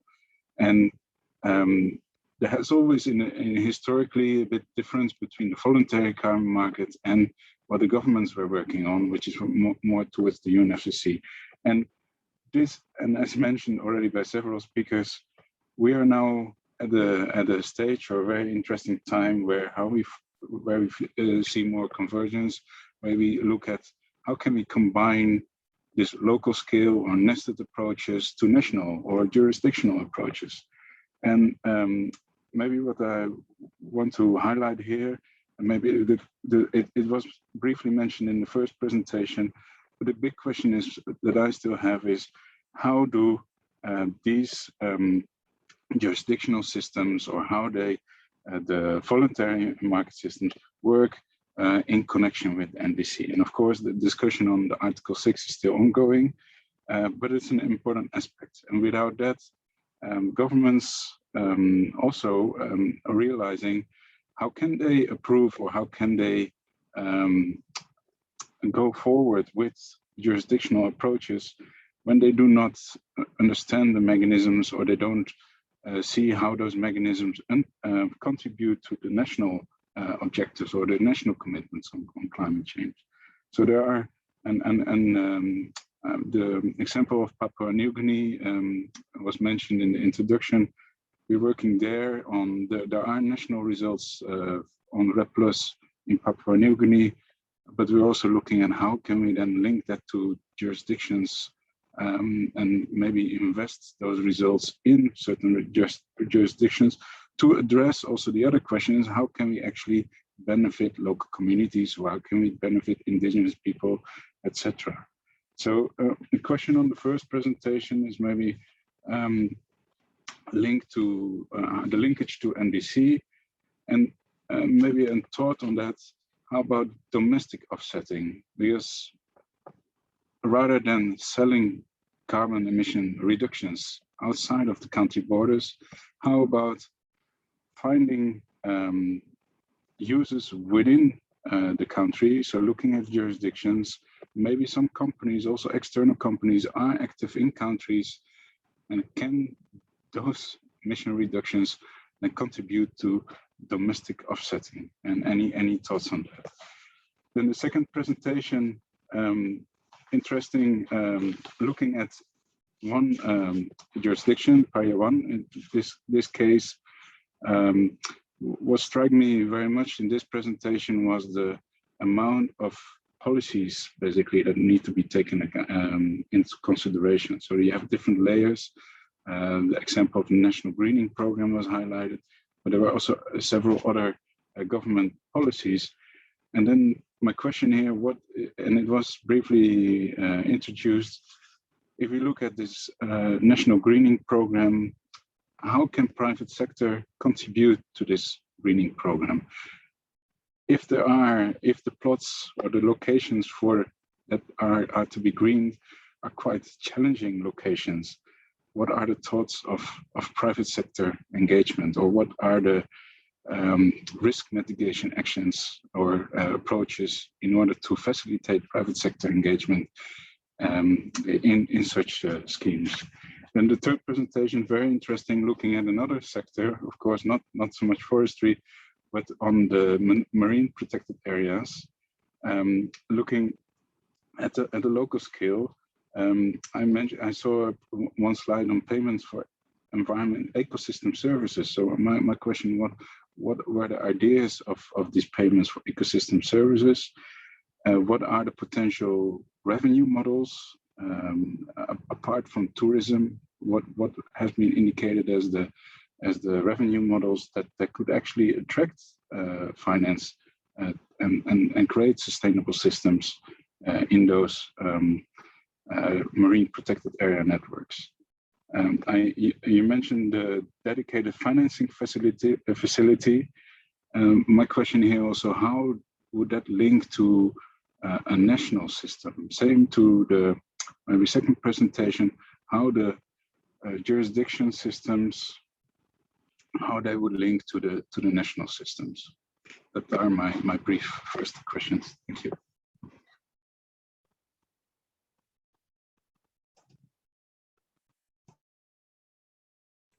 Oh, sorry, I was muted. Okay.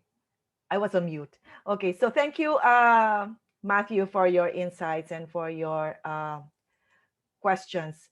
So some of these questions I have taken note of. And so how do jurisdictional systems work in connection with NDC or the nationally determined contributions? How can we go forward with this jurisdictional approach when they do, and then the mechanism, or see how these mechanisms contribute to the achievement of NDCs. So rather than selling carbon emissions, how about finding uses in the country? Can those emission reductions contribute to domestic offsetting?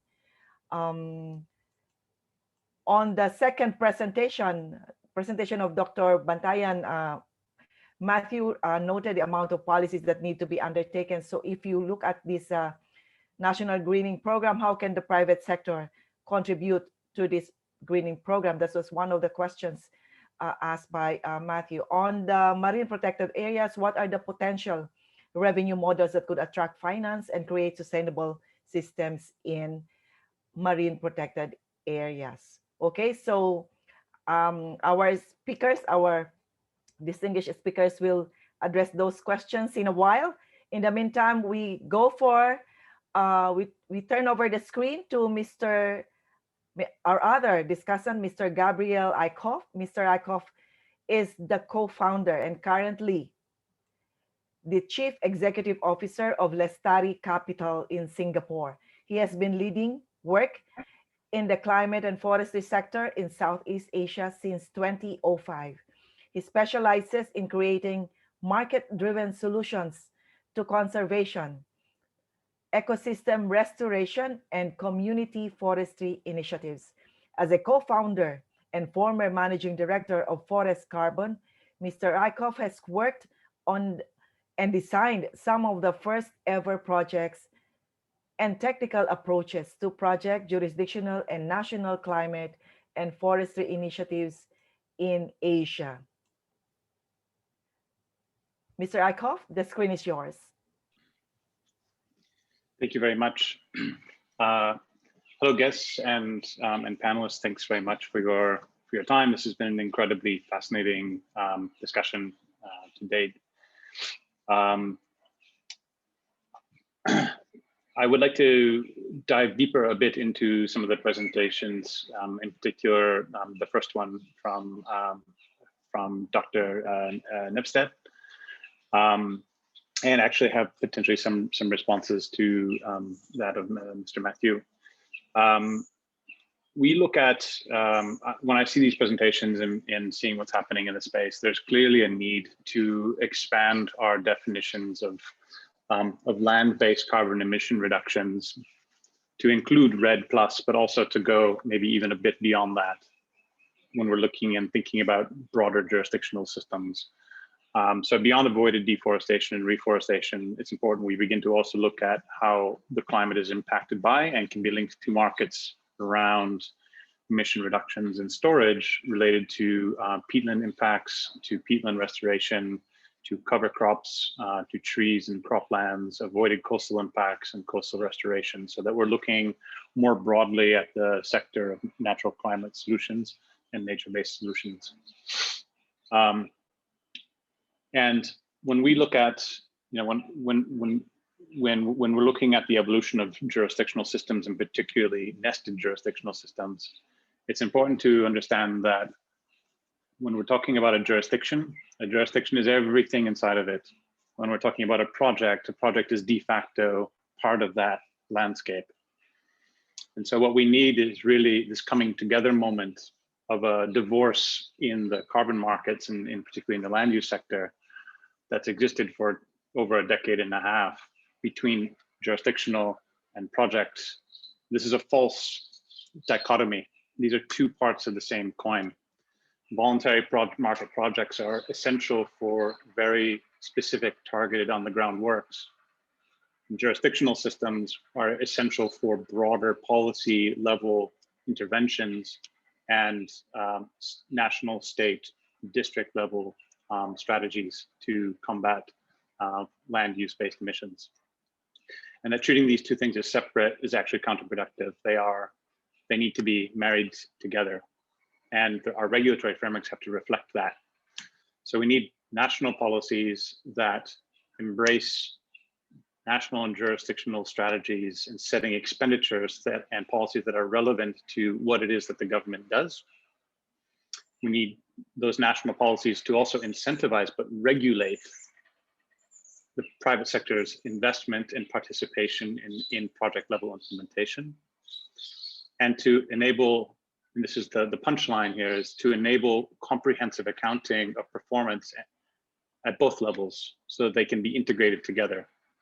Because if you can do that, then you can regulate and the countries can benefit from what projects are doing, for example, by obligating projects which have private sector investment and private sector buyers to sell a percentage of credits into a domestic market, for instance. So perhaps 50% of credits need to go domestically to sales, and allow a cap of credits that can be exported and sold internationally, because you still need to allow these projects to participate in the global market. But those credits that go externally can be taxed, just as any other commodity could or would. So we need to think about carbon as a sovereign asset, but a sovereign asset that has a domestic and an international value. And that, especially that international value and the domestic value, has the potential to bring in non-public money in to support a broader jurisdictional policy that has both trade-offs and advantages to the external market and to the domestic market. One of the most beautiful beacons of this is currently in Peru. There's also some really good examples in Colombia right now. The project level interventions that we've seen to date have struggled with baselines because they've been implemented in the absence of national policies. They were the front runners, and some of them were absolutely botched for sure. But I think that those are broadly the exceptions rather than the rules. And what we're seeing now is a transition towards projects being more integrated into national systems, or needing to be, but they need the regulation framework to be there. And we're seeing more and more projects beginning to set their project baselines based on the national baselines or jurisdictional baselines. So this is all very positive, trends. But in order to make all of that scale, for us to have market-linked impact that's inside of a national and jurisdictional policy framework that's driving NDC performance, especially where the private sector is the underlying functional market-driven driver of deforestation. If we don't link the private sector to the solution, then we're using public monies to support addressing a negative externality of a market, and that's not efficient. We need to link them together. So in order to get that to scale up, we have to continue to improve good practices and core principles around carbon accounting that are universally understood and agreed. For the private sector to send clear demand signals so that countries understand what the potential value proposition is to them to create such systems, and to improve our market architectures that are out there.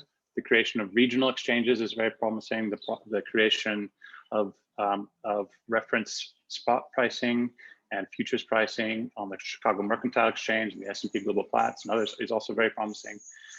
And most importantly, for jurisdictional success is to create regulatory clarity so that the private sector can be putting its financing into the correct places with as little risk as possible, knowing full well that the outcome will support an NDC, but also create a market incentive as well. So this is just a broader look at that space and the impacts for that as projects begin to innovate into blue carbon further, creates opportunities around marine protected areas and other agricultural landscapes. Thanks, that's all for me.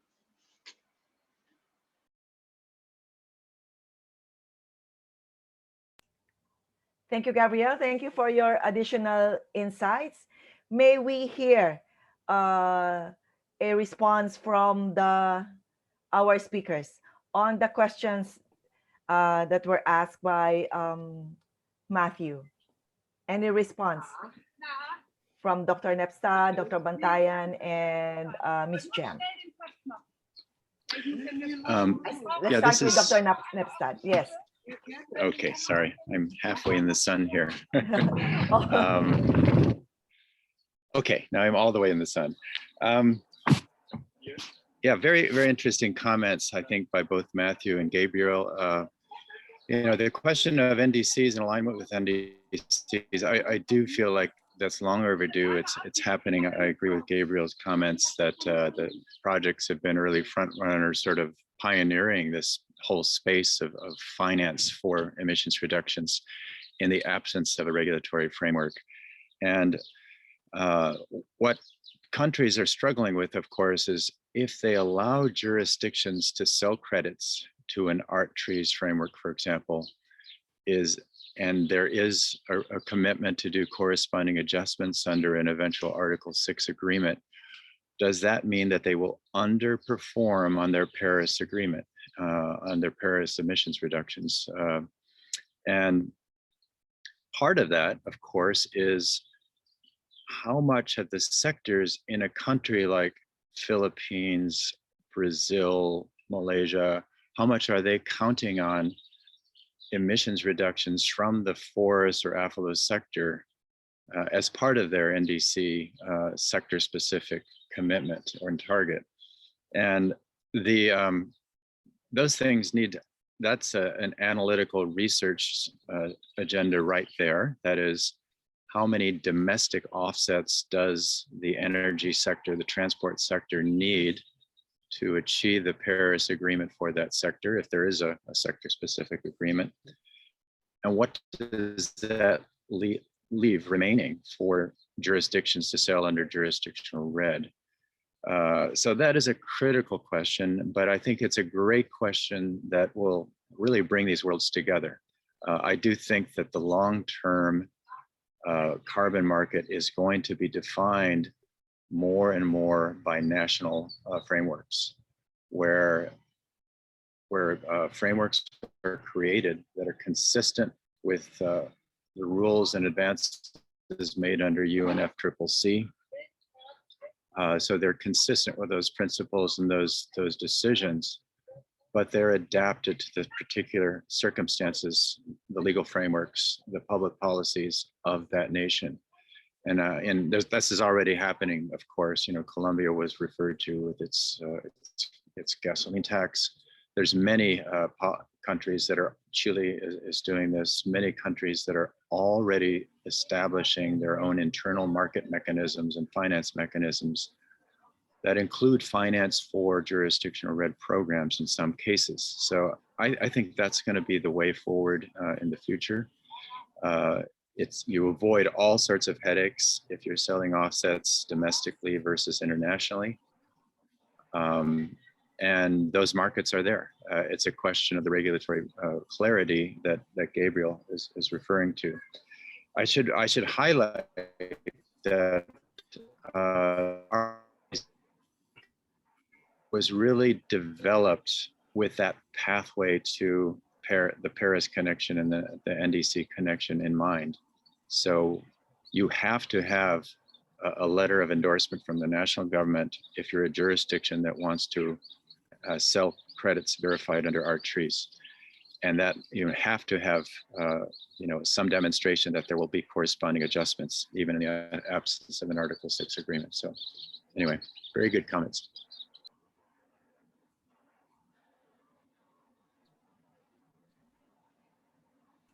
Dr. Bantayan, may we hear from you?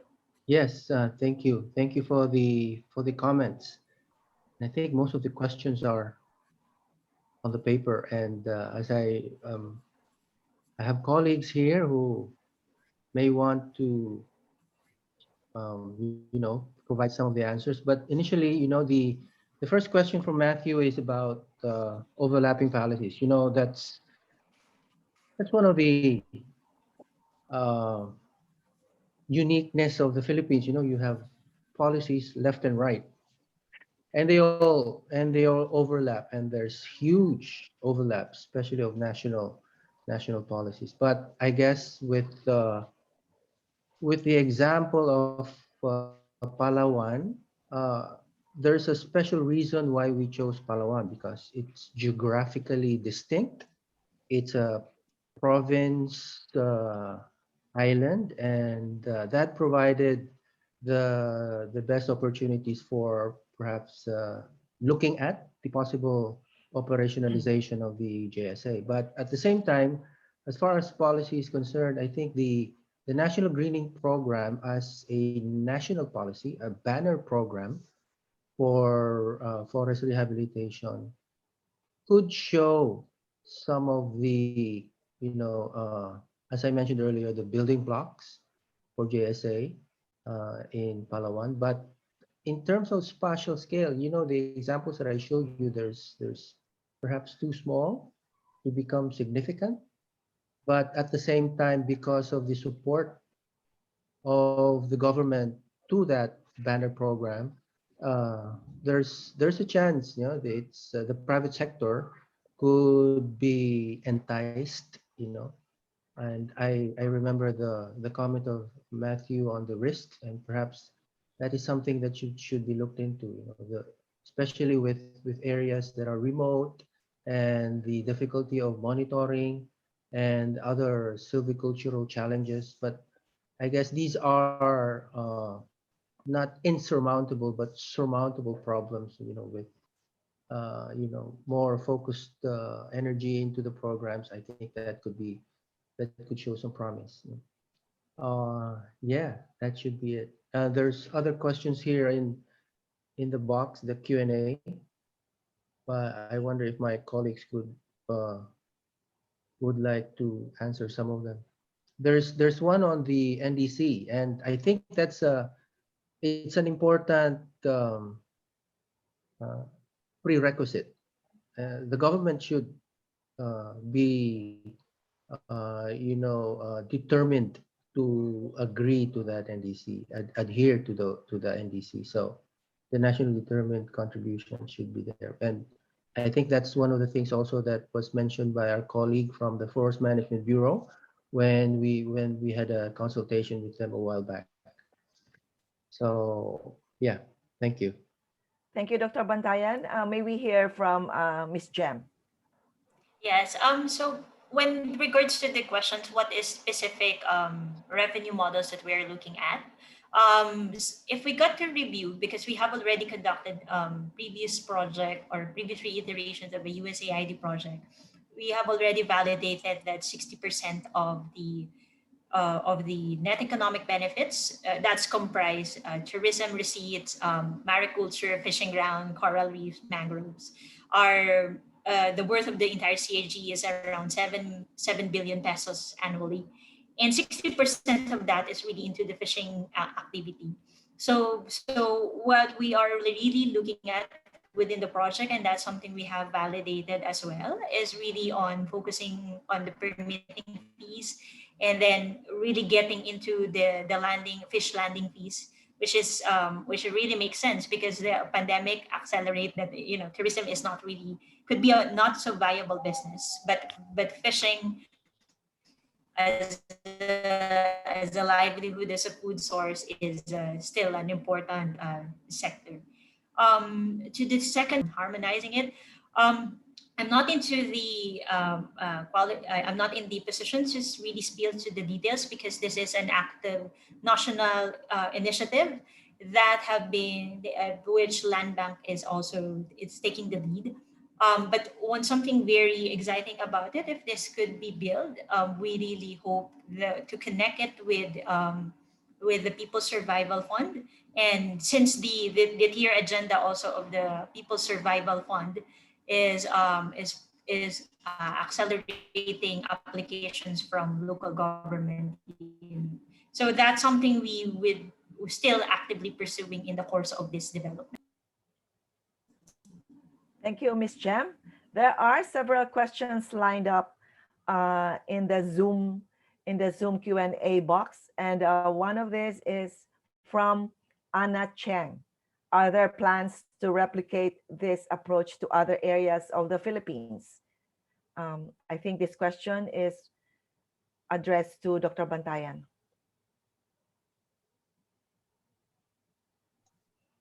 Oh, of course. We would like this technique to be successful and for the benefit of the country itself. And I I should mention that monitoring of the forest resources has been always a challenge for the Philippines. There have been many techniques, methods, implemented on the ground, but it's something that we should look into. So with more experiences with elsewhere, and to enable us to get a better picture, a better grasp of how it could be operationalized on the ground is, of course, an advantage. Thank you. There's a follow-up question, Dr. Bantayan. In the protection of forests against natural hazards, is an insurance a solution being considered? Yeah, of course, that's a possibility, but my colleague who's a finance specialist could say more about that. Yes, of course. Yep. Is Professor Paul Ramirez around? Um, May we hear from you, Sir Paul? yeah, good afternoon, everyone. Is my audio clear? Yes, please Yeah, go ahead. sorry, I don't have a video right now, but It's okay, yes. yeah, maybe just to respond to that, and also one of the questions about the sustainable. Let me check that question as well, so that we can answer. Sustainable financing? Yeah, what Is kind that of the question? sustainable Yeah. financing? Yeah, it's applied to Palawan. Actually, these are the questions that we really want to answer as well as part of this particular project. We are in the final part, and we're still trying to look into what are the key elements of the JSA approach that will be adopted or part of the operational plan that will be established. And from there, we will try to also look into what are the climate financing options that are currently that are available. In the initial analysis that we have, like what Dr. Nepstead mentioned earlier, most of the financing are more of independent projects. So these are not the sustainable ones that we are trying to look to that are currently present. But what we're trying to look into is what are those sustainable financial options that might be available. So we're looking into private sectors. So what are the requirements for them to be able to be engaged in this more sustainable financing system for forest management? So to answer the question directly, so we're still in the process of pinning down those particular sustainable initiatives. But as of the moment, it's more of independent projects that are currently in place. So one of the options that also would be possible is what was mentioned about insurance in relation to forest and forest management. Thank you. Sir Paul, don't leave yet. There's another question in the Zoom Q&A. It says jurisdictional approach is similar to landscape management approach, which are already being adopted here in the Philippines. What is the value addition of this concept for practitioners, and how exactly should we link this, or do we link this to climate finance agenda of the country? Yeah, I think Miss Dada would be in the best position. The question from Kim. Miss Dada, if you Yeah. would- It's a Miss group Dada? effort. Miss Dada, are you around? Or maybe she has already left. Let me check.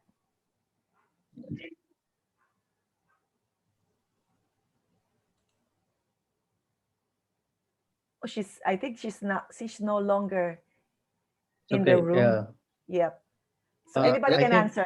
we can try. Yeah. The answer to that could be a yes. Yeah. Yeah, and I can add to what Dr. Bantayan is.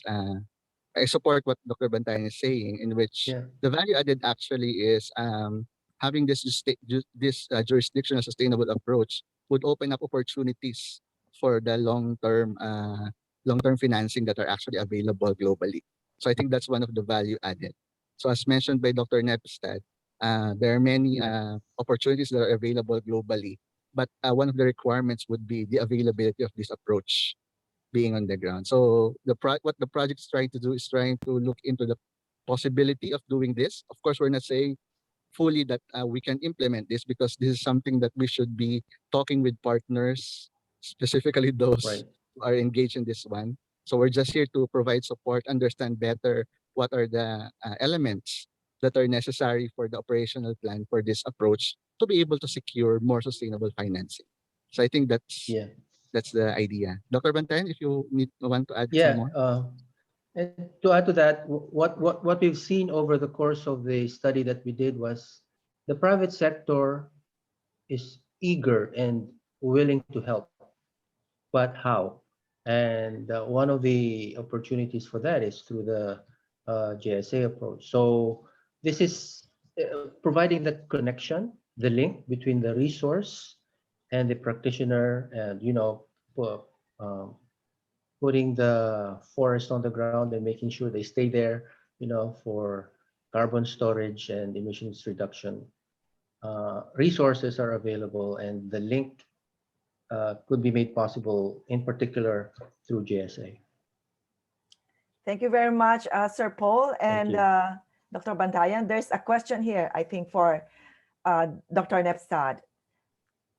Sir, one of the imperative factors to measure the implementation of NDC is data availability and verification through mandatory and voluntary reporting by party and non-party stakeholders.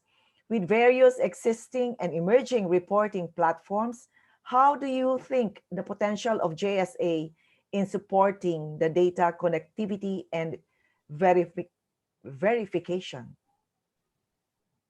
What do you think of the potential of JSA in supporting the data connectivity and verification? Sir Daniel?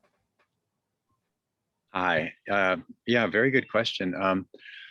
I think we are very much in a fragmented forest climate finance world today, where there's different accounting being used, different sources of measuring forests and forest carbon. And I think the jurisdictional approach really is an opportunity to unify and harmonize these various sources of data and approaches. I think I would predict, here's another prediction, that in 5 years, we're going to see several tropical forest nations have robust, commercial-friendly registries behind which are very rigorous forest reference levels, MRV systems, which are drawing on official data. And I think a lot of the innovation taking place in the private sector, the recent release or purchase by Norway, for example, of planet data from hundreds of tiny satellites around the world, that all has to feed into these official frameworks. But the centerpiece of this is going to be national registries, which can sell credits to domestic companies and sectors, to international companies and sectors with corresponding adjustments.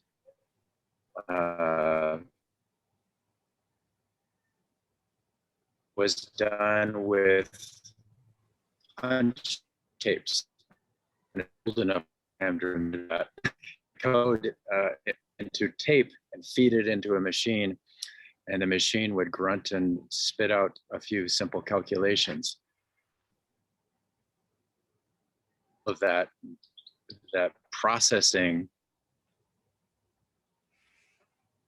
by the calculations and algorithms that are embedded in those operations that we just take for granted. We need to get to a world in which the transaction of forest carbon credits is a little bit like online shopping, but there's all the systems behind it. So I think that's the vision. I think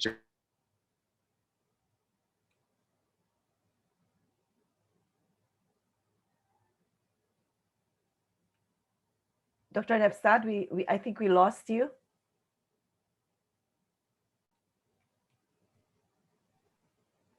Yeah, Dr. Nepstad. Yes. Could you kindly repeat your statement, your last statement? Okay. Yeah, I'll be quicker this time. And in a nutshell, I think the jurisdictional approach is a way of overcoming the fragmentation we have today in forest carbon accounting, which means reference levels, but also MRV systems for measuring progress in reducing deforestation.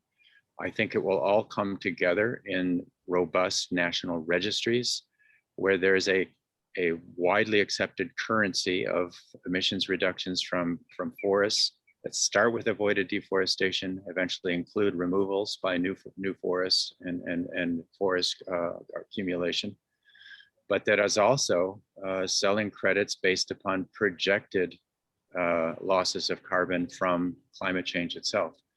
And so I think we're on a journey. I think this space is going to be very dynamic over the next few years, and initiatives such as this one from SEARCA are what are going to drive progress towards that. Dr. Nepstad, there's another question here, but you already answered that in the Q&A tab in Zoom. But for the benefit of our Facebook viewers, could you kindly answer this question again? It says, I am interested, from one of our anonymous online viewers, I am interested on one of the main challenges in implementing the jurisdictional REDD+, that is dependence on the national government permission. May I know if this is drawn from your personal experience in implementing the jurisdictional REDD+ in particular country, or is it a common challenge from countries all over the world? I think a very big challenge is upfront funding. So right now, most jurisdictions have not yet achieved emissions reductions. And political leaders are wondering, is this something to invest political capital in, forest-friendly development, if the payments are still a couple of years?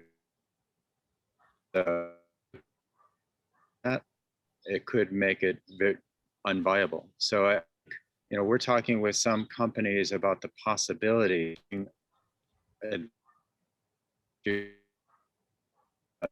so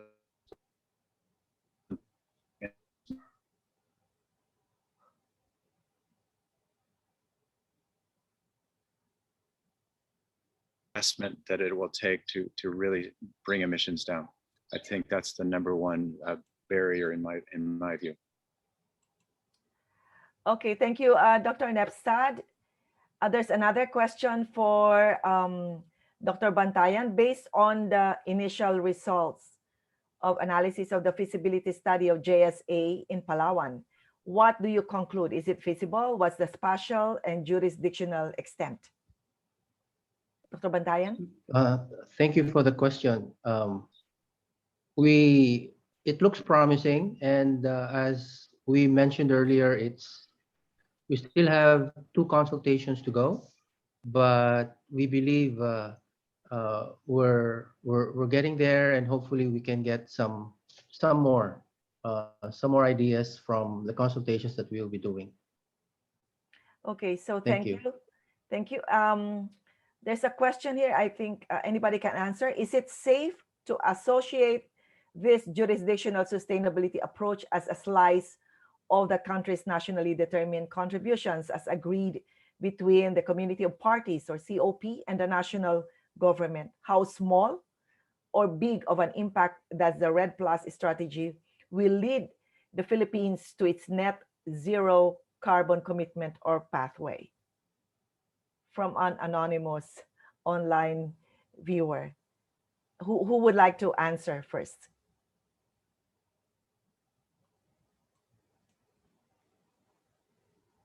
Dr. Nepstad or Dr. Bantayan? I'm sorry, I'm running out of power in my machine here. I do think that that's the way to look at it. What we want is a race to the top among jurisdictions of a nation to achieve the NDC. And I think there's a huge space here for providing within national policy the incentives for jurisdictions to play a leadership role. You know, just one of Brazil's 27 states that were supporting Mato Grosso is responsible for 1/4 of Brazil's entire forest restoration commitment under Paris. And they should be rewarded for that and receive incentives so that other jurisdictions follow suit. And pretty soon the nation is making good progress towards its NDC. Thank you very much, Dr. Nepstad. I think we've gone over time. Thank you so much for to everyone who joined us this afternoon. On behalf of SEARCA, led by our director, Dr. Glenn Gregorio, we would like to express our sincere gratitude to our partner institutions, UNFAO, Calamianes Resilience Network, and the School of Environmental Science and Management of the University of the Philippines, Los Baños, our esteemed panelists, Dr. Dan Nepstad, Dr. Bantayan, Ms. Jem Escatron, and to our reactors, to Matthew and to Gabriel, our sincere gratitude. Thank you so much for joining us this afternoon. Thank you for taking the time, to be with us this afternoon. It has been a pleasure to have you in this side event. As Mr. Shinjiro Koizumi, Minister of Environment of Japan, has said, and I quote, "The next 10 years will be decisive in limiting temperature rise to 1.5 degrees. To overcome the climate crisis, we need all actors in the world to work together," and end of quote. We hope that this side event on advancing jurisdictional sustainability approach and its potential for climate financing in Southeast Asia has, in a way, contributed to the global efforts to address climate change. So that ends our online conversation. But before we close, please let us know what you think about this event by following the link to a quick feedback form shown on your screen. The same link will direct you to the request form for the e-certificate. Your feedback will help us improve our online learning events. Please note that we will only accommodate requests for e-certificates within 24 hours after the end of this side event. Kindly wait for your e-certificate to be issued at least within a month. And thank you for your understanding and patience. Once again, this is on behalf of SEARCA and its partner institutions in today's event. My name is Kim Bantayan. Enjoy the rest of the day. Stay healthy, stay safe, and goodbye, everyone. Thank you.